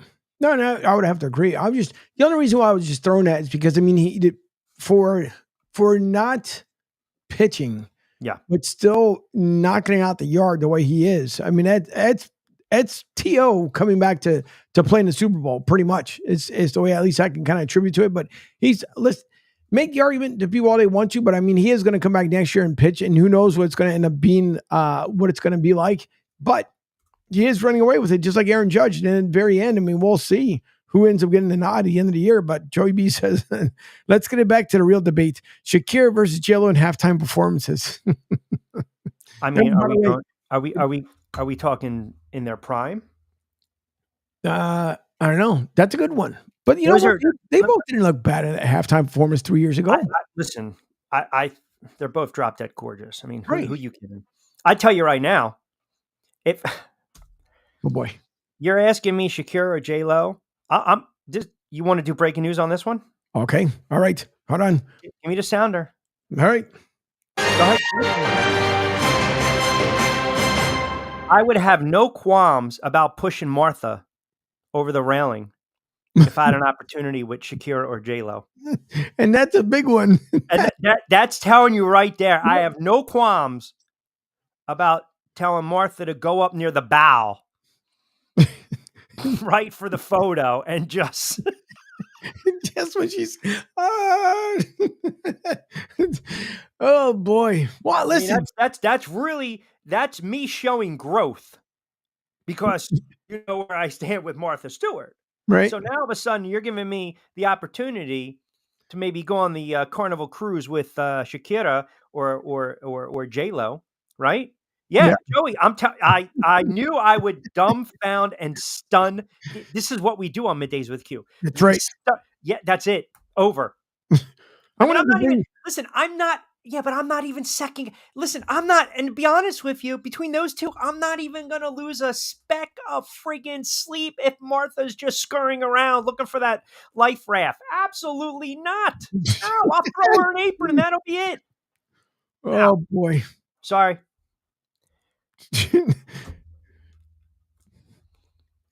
You just lost Shakira when he mentions Carnival Cruise to Shakira. Yeah, well, she's not coming around. No, not at all. No, that's good stuff. Yeah, I mean, listen, sometimes boundaries, they got to be set, my friend. They got to be set. So I put up these. They have to. Let me give you these numbers real quick before we hit the break. So I went back to Aaron Judge's numbers. Babe Ruth, 1921. His average was 378, 59 home runs. His OPS was 239. His slugging was 846.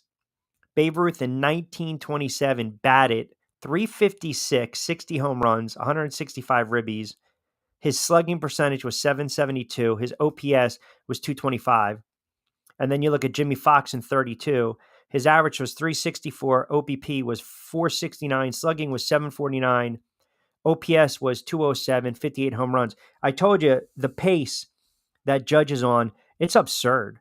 You look at Mickey Mantle, I believe in 61. You guys can look it up. Bonds in 2001. McGuire, the great race, McGuire and Sosa in 1998. Pretty much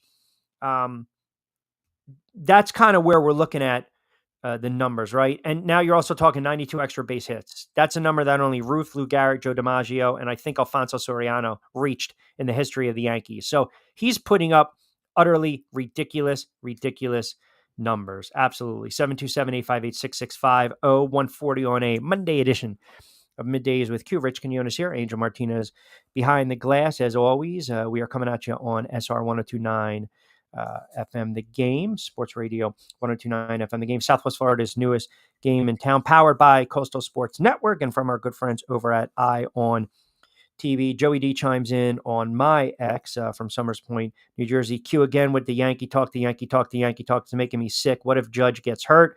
Those numbers are not going to carry over. And as far as the Shohei Ohtani debate, I agree with Angel. Let him pitch as well as being a DH. Again, injuries though. Joey, boundaries are set. Don't mess with Q when Martha is making biscuits. No, not at all. Absolutely not. Judge put up those same numbers in the old Yankee Stadium, different configuration, outfield walls. I mean, short porch, right? Yep. I think Judge, it's a great question, by the way. I think Judge is going to put up numbers really in any stadium. And especially in the summertime, we know the humidity the ball carries. Imagine sticking Judge in Citizens Bank Park. I mean, come on. You blow on that ball. Yeah. You got to take a timeout now or what? I'm just saying the ball flies out of the park. Does it not? It sure does. Yeah. Listen, I'll say as far as the Yankees, if they don't get to the ALCS, and right now they're a very flawed team. They're not a very good baseball team. It'll be a huge disappointment. I did not go there, Joey. I thought about it. I did not go there. I have restraint. So you might want to edit out your little comment there. 727-858-6650. All right, we got about 20 to play with. We'll take a timeout. We'll come back.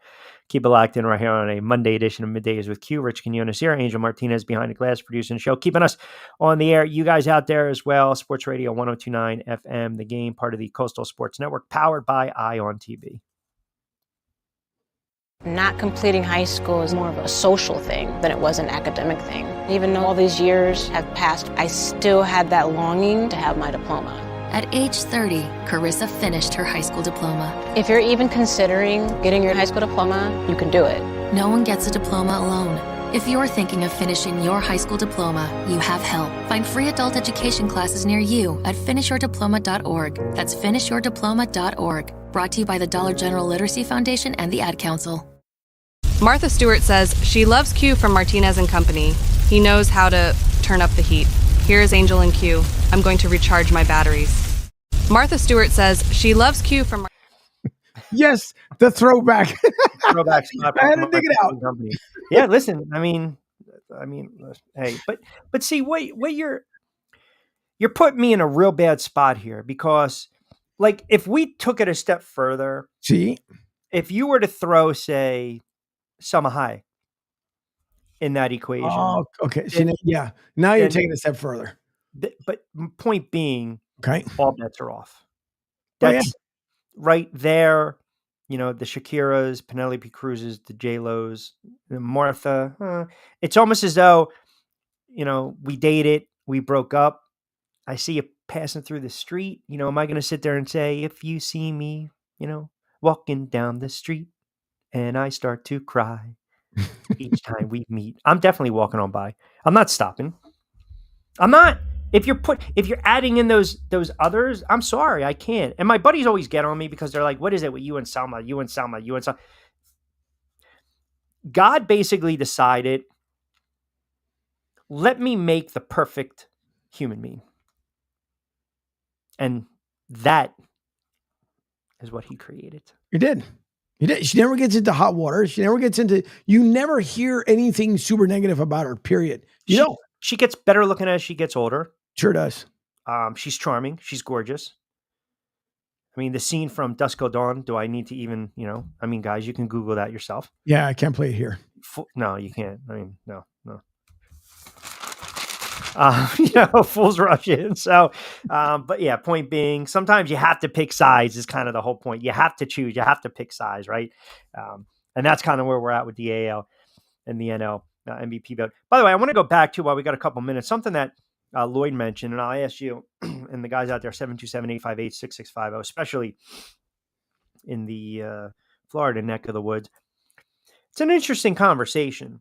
Baker Mayfield, Trevor Lawrence, and then Tua. So you've got, you know, 2 minute warning, 2 timeouts. You got to go 80 yards and you're down by 6. Mayfield, Tua, or Lawrence? Who are you taking? Mayfield, Tua, or Lawrence? You're 3 quarterbacks in Florida. It's almost, I mean, Tua's got the edge, I think, on both, on Trevor and Mayfield. He definitely has the edge over Mayfield. Because we're talking weapons now, we're talking supporting cast, or just... No, it's strictly just a QB. I think you would have to, you would have to Mayfield go. went on the road, by the way, and beat the Pittsburgh Steelers. No, he did. Not taking anything away. He did probably his best year in the NFL was last season with the Bucks. Okay, maybe close. I know he's... No. You know what? No. I can live with that. I was just going to pull up his...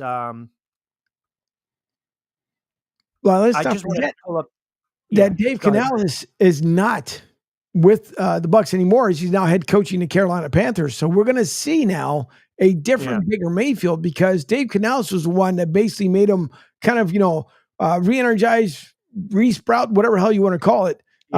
Oh, damn it, I forgot to save that too. There was a thing. Oh, I wanted to bring that up. I now forget. By the way, you're correct. His clearly, statistically, his best year was last year. With Tampa, 4,000 yards, 28 touchdowns, 10 picks.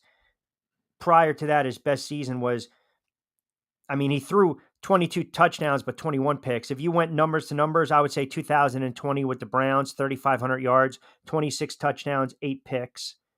Tampa Bay's line got to do a better job. He was sacked 40 times, but clearly, statistically, you are correct. Last year was his best year, and he had the big win at home against the Eagles, and they hung around in the divisional round as well, so. I feel as though there's no love for Tua. I really feel as though people look at Tua as if he's the stepchild of the stepchild of the stepchild, and he's just there. Could it have been just, again, another hypothetical, but could it have been because of, and I don't think much of it to his fault, because obviously if your O-line is not as good, but could have been because he had the 3 concussions that they probably should have done something about. After the second one, they shouldn't have brought him back in that season. So it's a fair point. you bring up, but that's again on the spotters on the field, and that's on the Dolphins organization. Look, Tua played 17 games last year. Right. In the concussions. 2022, we were talking about this kid as an MVP. He played 13. They put him back out there. He got his bell rung again. They had to go to a veteran quarterback or a journeyman quarterback in the playoffs. Obviously, they weren't going to get the job done. And I'm trying to think, what was that kid's name? They lost that game to Buffalo. Was that Skylar Thompson? But they also lost that game by 31-34, right? Right. See, again, we're speaking in hypotheticals. Well, if they don't have to go to Kansas City last year and play in that horrific cold weather, which football weather, whatever, doesn't bother Kansas City. He doesn't throw for 200 yards and they lose 26-7. The offense did absolutely nothing. They got Raheem Mostert back for that game, but they only ran the ball 18 times for 76 yards. I mean, that game was 16-7 going into the locker room. They were well within striking distance of that game. They just couldn't run the ball. Tua couldn't make plays. And again, you're going against Kansas City at home. So I can't fully fault him 100%. Right. I can't. I just can't. That's a good comment from Joey there, which is Angel, how brutal some of the early season Buck games, Raymond James Stadium, 2 hot in the sun, afternoon early start, right? Yep. So the best way I can put it 1 o'clock games. 1 o'clock games. Oh yeah. Listen, there nowhere in America can you get what I call a reverse tan. And what I mean by that is you're staring down at the field and it's a concrete bowl that's around you. The sun reflects off that concrete and basically you can feel your back singeing to the point where it starts to creep around to your chest and your body's just ready to go poof, right in the flames. So you have to walk away and go down to the concourse level to cool off a little bit. And then come back to your seats because the higher you go up to Raymond James Stadium, the hotter it becomes. So it's better and when Eagles fans love my team, I really do love my team. But when Nick Foles had just won the Super Bowl and I had moved down here, the Eagles come into town, Eagles fans come into town. The stuff that they wore on the front of the shirts, which I'm not even going to repeat because it was like, why? Why must you do this? Why do you come down to Tampa with such ridiculous nonsense? Just enjoy the place. But as I told the Eagle fans who are in the stands, well, listen, you guys might want to be here until about 7 minutes left in the first. Then go down and cool yourselves off and then come back. What I got in reply was, are you from Philly? Yes. Originally from, just moved down here. Shut the F up because you don't know what they're talking about. They did not make it to the half. Why? Because they figured they consume more beer to try to cool down and the sun won. And so, wearing dark colors is never a good idea. That is what we say is a no-no. Remember, right? The sun is your friend. It sure is. He's not your best friend. Yeah. But no, it is. To answer your question, Joey B, if you're going to come down here, don't get me wrong. November, December, we're finally back down to like the 80s around that time. And then that's the one thing I used to get jealous of when I lived out in Philadelphia was like, I would see like, here it is close to Christmas and you're watching a Bucks game because, it's the televised game up north and people are in t-shirts and shorts. Like, are you freaking kidding me? I got on parkas, scarves and the whole 9 yards, but no, early games, especially even during August when they have the fans that come out and stuff like that, but it is ungodly hot at Ray J. Yeah. And listen, you get those. I mean, Miami, you're dripping wet. Jacksonville, you're dripping wet. Like Kansas City. Remember St. Louis back in the day on the old Busch Stadium on the turf? The old vet. It's like 100 and something degrees. I mean, it's just going down to Dallas. Remember when the Eagles, I think it was a 2001 season, the pickle juice game, Deuce Staley drank the pickle juice at the half and ran for 200 yards. 2001 because of the heat and humidity. Yeah, you can't. I never understood how getting drunk at 100 degrees. I mean, granted, you have a couple pops, you're on the beach, you can go cool off in the water, right? But you're out there for 3-4 hours or even longer tailgating. That's just. Well, I really can't talk because I am not really a drinker. I'm just not. Once in a while. But I do remember my cousin took me to, and this was many years ago, a Mets and Phillies game, and Roy Halladay was pitching that day. And I'll never forget, we also took my younger cousin. I think she was only like 20 or 21. And before we left, my father looked at me and my cousin, and he's like, listen, I don't want her driving home. Yeah. Right? I don't want her driving you two. It was probably 90 degrees that day. And I just had a couple beers, met a couple college, nice people, and we hung out, and you know how I am. I was engaged. And let's just say all I remember was the first pitch. That was it. But adding in 90-degree temperature in friggin' July at a 105 first pitch, never a good thing, right? So that's why you got to put the sunscreen. Do you know they canceled the Atlantic City Air Show? Did I tell you that? Did we talk about that last week? See. Yeah, one of the big acts blew out. Because I would just sit on the deck, right, and just watch the Jets. They do their practice flyovers. So they're better in the air than they are in the field. Yeah. Oh, I just see, New York Jets. Yeah. Aha. Aha. Exactly. What was I watching? It wasn't Coming to America that I was watching. I was Trading Places the other day. I finished Killing Eve, done. I watched Fool Me Once, done. I watched The Beekeeper with Jason, the martial arts guy, Statham. Something like that, yeah. Yeah, from The Expendables. Not bad. But I have to set, I have 2 fights coming up this weekend, but I believe this Thursday, the 18th, new Cobra Kai season comes out. Oh, yeah? I'm very excited about that. Yes, The Beekeeper. What's that? Cheesy. It was cheesy. It had its moments, but I like those kind of cheesy action movies, man. I'm all about that.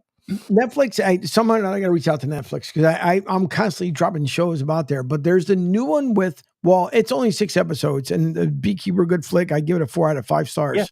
Yeah. All right, there you go. But there's the new one with Sofia Vergara, where she is the cheesy moments are entertaining. Oh, you're talking about Gabrielle. Yeah.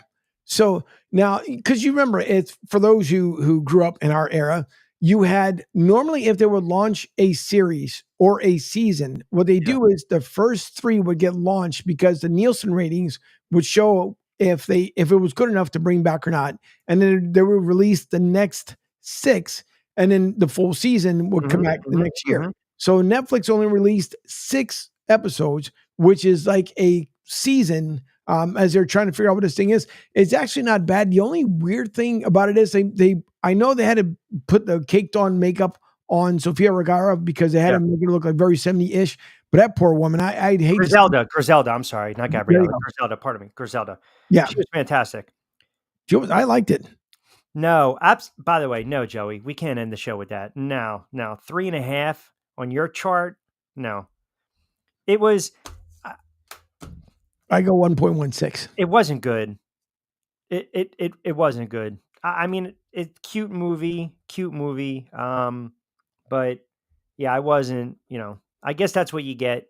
That's one of the reasons that the police chief, Ronnie Cox, who was in the first and the second, right? They asked him, "How come you weren't in the third?" So the third apparently took like 7 years to make. And then you know why, because it was horrible. So I guess his answer was the script. Now I'll do you a little trivia right here. Right. So Ronnie Cox, what's so funny? Because he keeps an angle for those who don't know. Yeah. But because it was just it's a bad grading system. Joey, your grading system is friggin' flawed, right? You're not grading on a curve here. Ronnie Cox was in the movie Deliverance. Right. And he's the one in the very beginning when the canoe went over. It's a great movie. Ned Beatty, Burt Reynolds. 1970, 71, 72, Backwoods, right? Yeah. Squeal Like a Pig. It's a classic. John Voight. It's a freaking classic. Who, by the way, I was watching him the other night in Heat. So anyway, Ronnie Cox, if you watch Deliverance, he was the guy when the canoe went over and his arm was all tangled up. And but yeah, that was 1972. He turns out he was also in RoboCop too. He was also in that other movie with Arnold Schwarzenegger where like one of those when he thought he was leading another life. Oh, what the hell was that movie? When they, put the thing in his brain and his head. Right. Oh my God. Come on, man. What the hell is that friggin' movie that he was in? I mean, I don't need characters, Joey. I need a friggin' name of a movie. Come on, man. Step up for me. What was the movie? Sharon Stone was in it. A very young Sharon Stone. Oh, is that oh, Jesus Christ. Where it was futuristic? Yes. Not The Running Man. Not Commando. Not Predator. No. Not Twins. No. Even though that was a good one. What was that crap? And they were trying to like suck the air out of people. Oh, yeah. This is going to totally bother me, man. The lady had a third upper part. Third eye. Yeah, sure. No pun intended. What was that friggin' movie called? Oh, and it's on the tip of my stinking tongue. Total Recall. There you go. Yes. Yeah. Not Joey, day late and a dollar short, brother. But yes, Total Recall. He was also, I think he might have been in that too. I'm not sure. But in any event, not a fan of. No, Ronnie Cox. I'd have to check it out. I don't know. He's in one of those goofy. By the way, have you watched, which isn't actually bad, the one with Jennifer Lawrence, No Hard Feelings on Netflix? No, I haven't watched that. No, instead I for some reason I felt like I needed something light to watch because of all the nonsense that's going on in the world. So I watched the new Zac Efron flick with all right. Oh my God, what's her name? I know I'm horrible today. What the hell is that movie with I've seen the previews, but I haven't watched it. I think I put it on the list. Nicole Kidman. A Family Affair. Yeah. It was funny in the movie Baywatch. I like that movie Baywatch because I like The Rock. Yeah, it was good. Joey B. I know, man. Sometimes you have to watch something that's light where you don't need to think. Listen, time out. I'm not flipping on friggin' Hallmark. Right? Yeah. Cheerleader moms or, Kill the Cheerleaders or Soccer Moms with a Vengeance or Lifetime Channel. It was just friggin' Zac Efron. I mean, sometimes I'm just too lazy. I don't want to change a channel. I can't sit there and say I don't want to get up and change a channel. Yeah. No, but there was another one too. Oh, that's like, and I'm pretty sure everybody's seen Hoarders when it was on, I think. Yeah, sure. It was. Yeah. Netflix, Please save me. Something's falling on me. Yeah. Yeah. So Netflix took like the best 6 that was like current. Is it the third one in? So whoops. Shakira watches that kind of fun movies and J-Lo too. Come on. He's got a good point there. But for Hoarders, is it the third one? The one with the guy, there's a gentleman, he's older and his daughter lives there. And she's it's kind of screwed up because he has a really good attitude. Mm-hmm. It's just the hoarding. He knows it got out of control. And there was the one before that. It was a son, I think, and the mom. And the son was the one. She had a property and a half, and he just filled it with stuff. But there was one person in particular. I mean, really, seriously, can we close it out on a Monday? My goodness, jeez. Oh my God. Go ahead, finish your hoarder thought. Go ahead. So she, the one that's in there, I don't know what her thing is. There's one lady, but a tribute to whatever's going on with her and the hoarding. I think I got through. Maybe Debbie and I got through probably the first 5 minutes of it, and then we had to just move on to the next one because it was almost like, what the hell are you thinking? Type deal. It's probably how the listening audience feels the last 5 minutes of the show.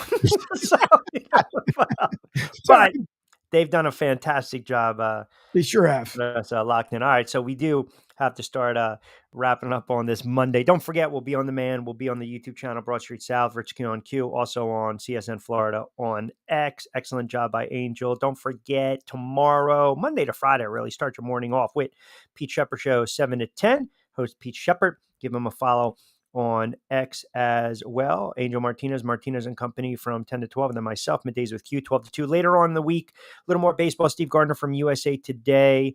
We're going to see if we can squeeze in Costco and a little college football. I want to start looking at some of these win totals. Got some fighters coming on as well.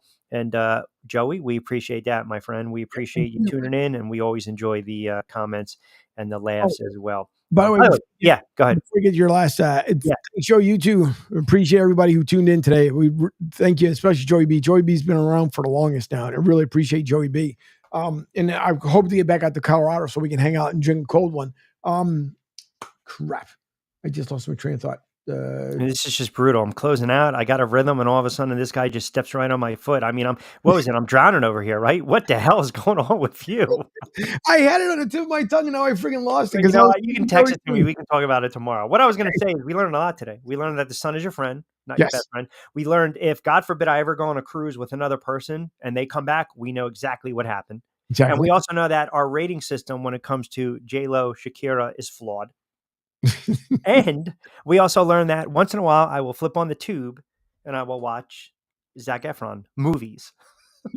So, all right, listen, we do have to start wrapping it up. Always appreciate our very good friends over at ION TV for all your late breaking news, weather source, traffic updates. Check them out online, ION TV. As Angel mentioned, download the app. Sports Radio 1029 FM, The Game. You can now get us online, sr1029thegame.com. We are powered by Coastal Sports Network. Lloyd Vance jumped on. We always appreciate the big guy talking a little NFL. You'll catch him tonight at 8. Check out the program grid, the Runner Vocation, Marshall Time coming up, Pete Shepard coming up, Martinez and Company, and then, of course, Lloyd Vance's Insider Football, my show as well. You got the whole program grid. We got a couple more shows that we are working on as well, part of the Coastal Sports Network. And with that, Angel, as always, I appreciate you keeping us locked in and on the air. Great stuff with the comments and the engagement. Awesome stuff. Keep the eyeballs coming on X as we'll continue to retweet this. Share it. Tell your friends. We always love you guys chiming in, having a lot of fun with Middays with Q, 12 to 2. Everyone have a wonderful, exceptional Sports Monday. Stay cool out there if it's hot wherever you are. But as always, be safe, be sound. I'm Rich Quinones. Hasta luego, buen día. We'll talk to you tomorrow.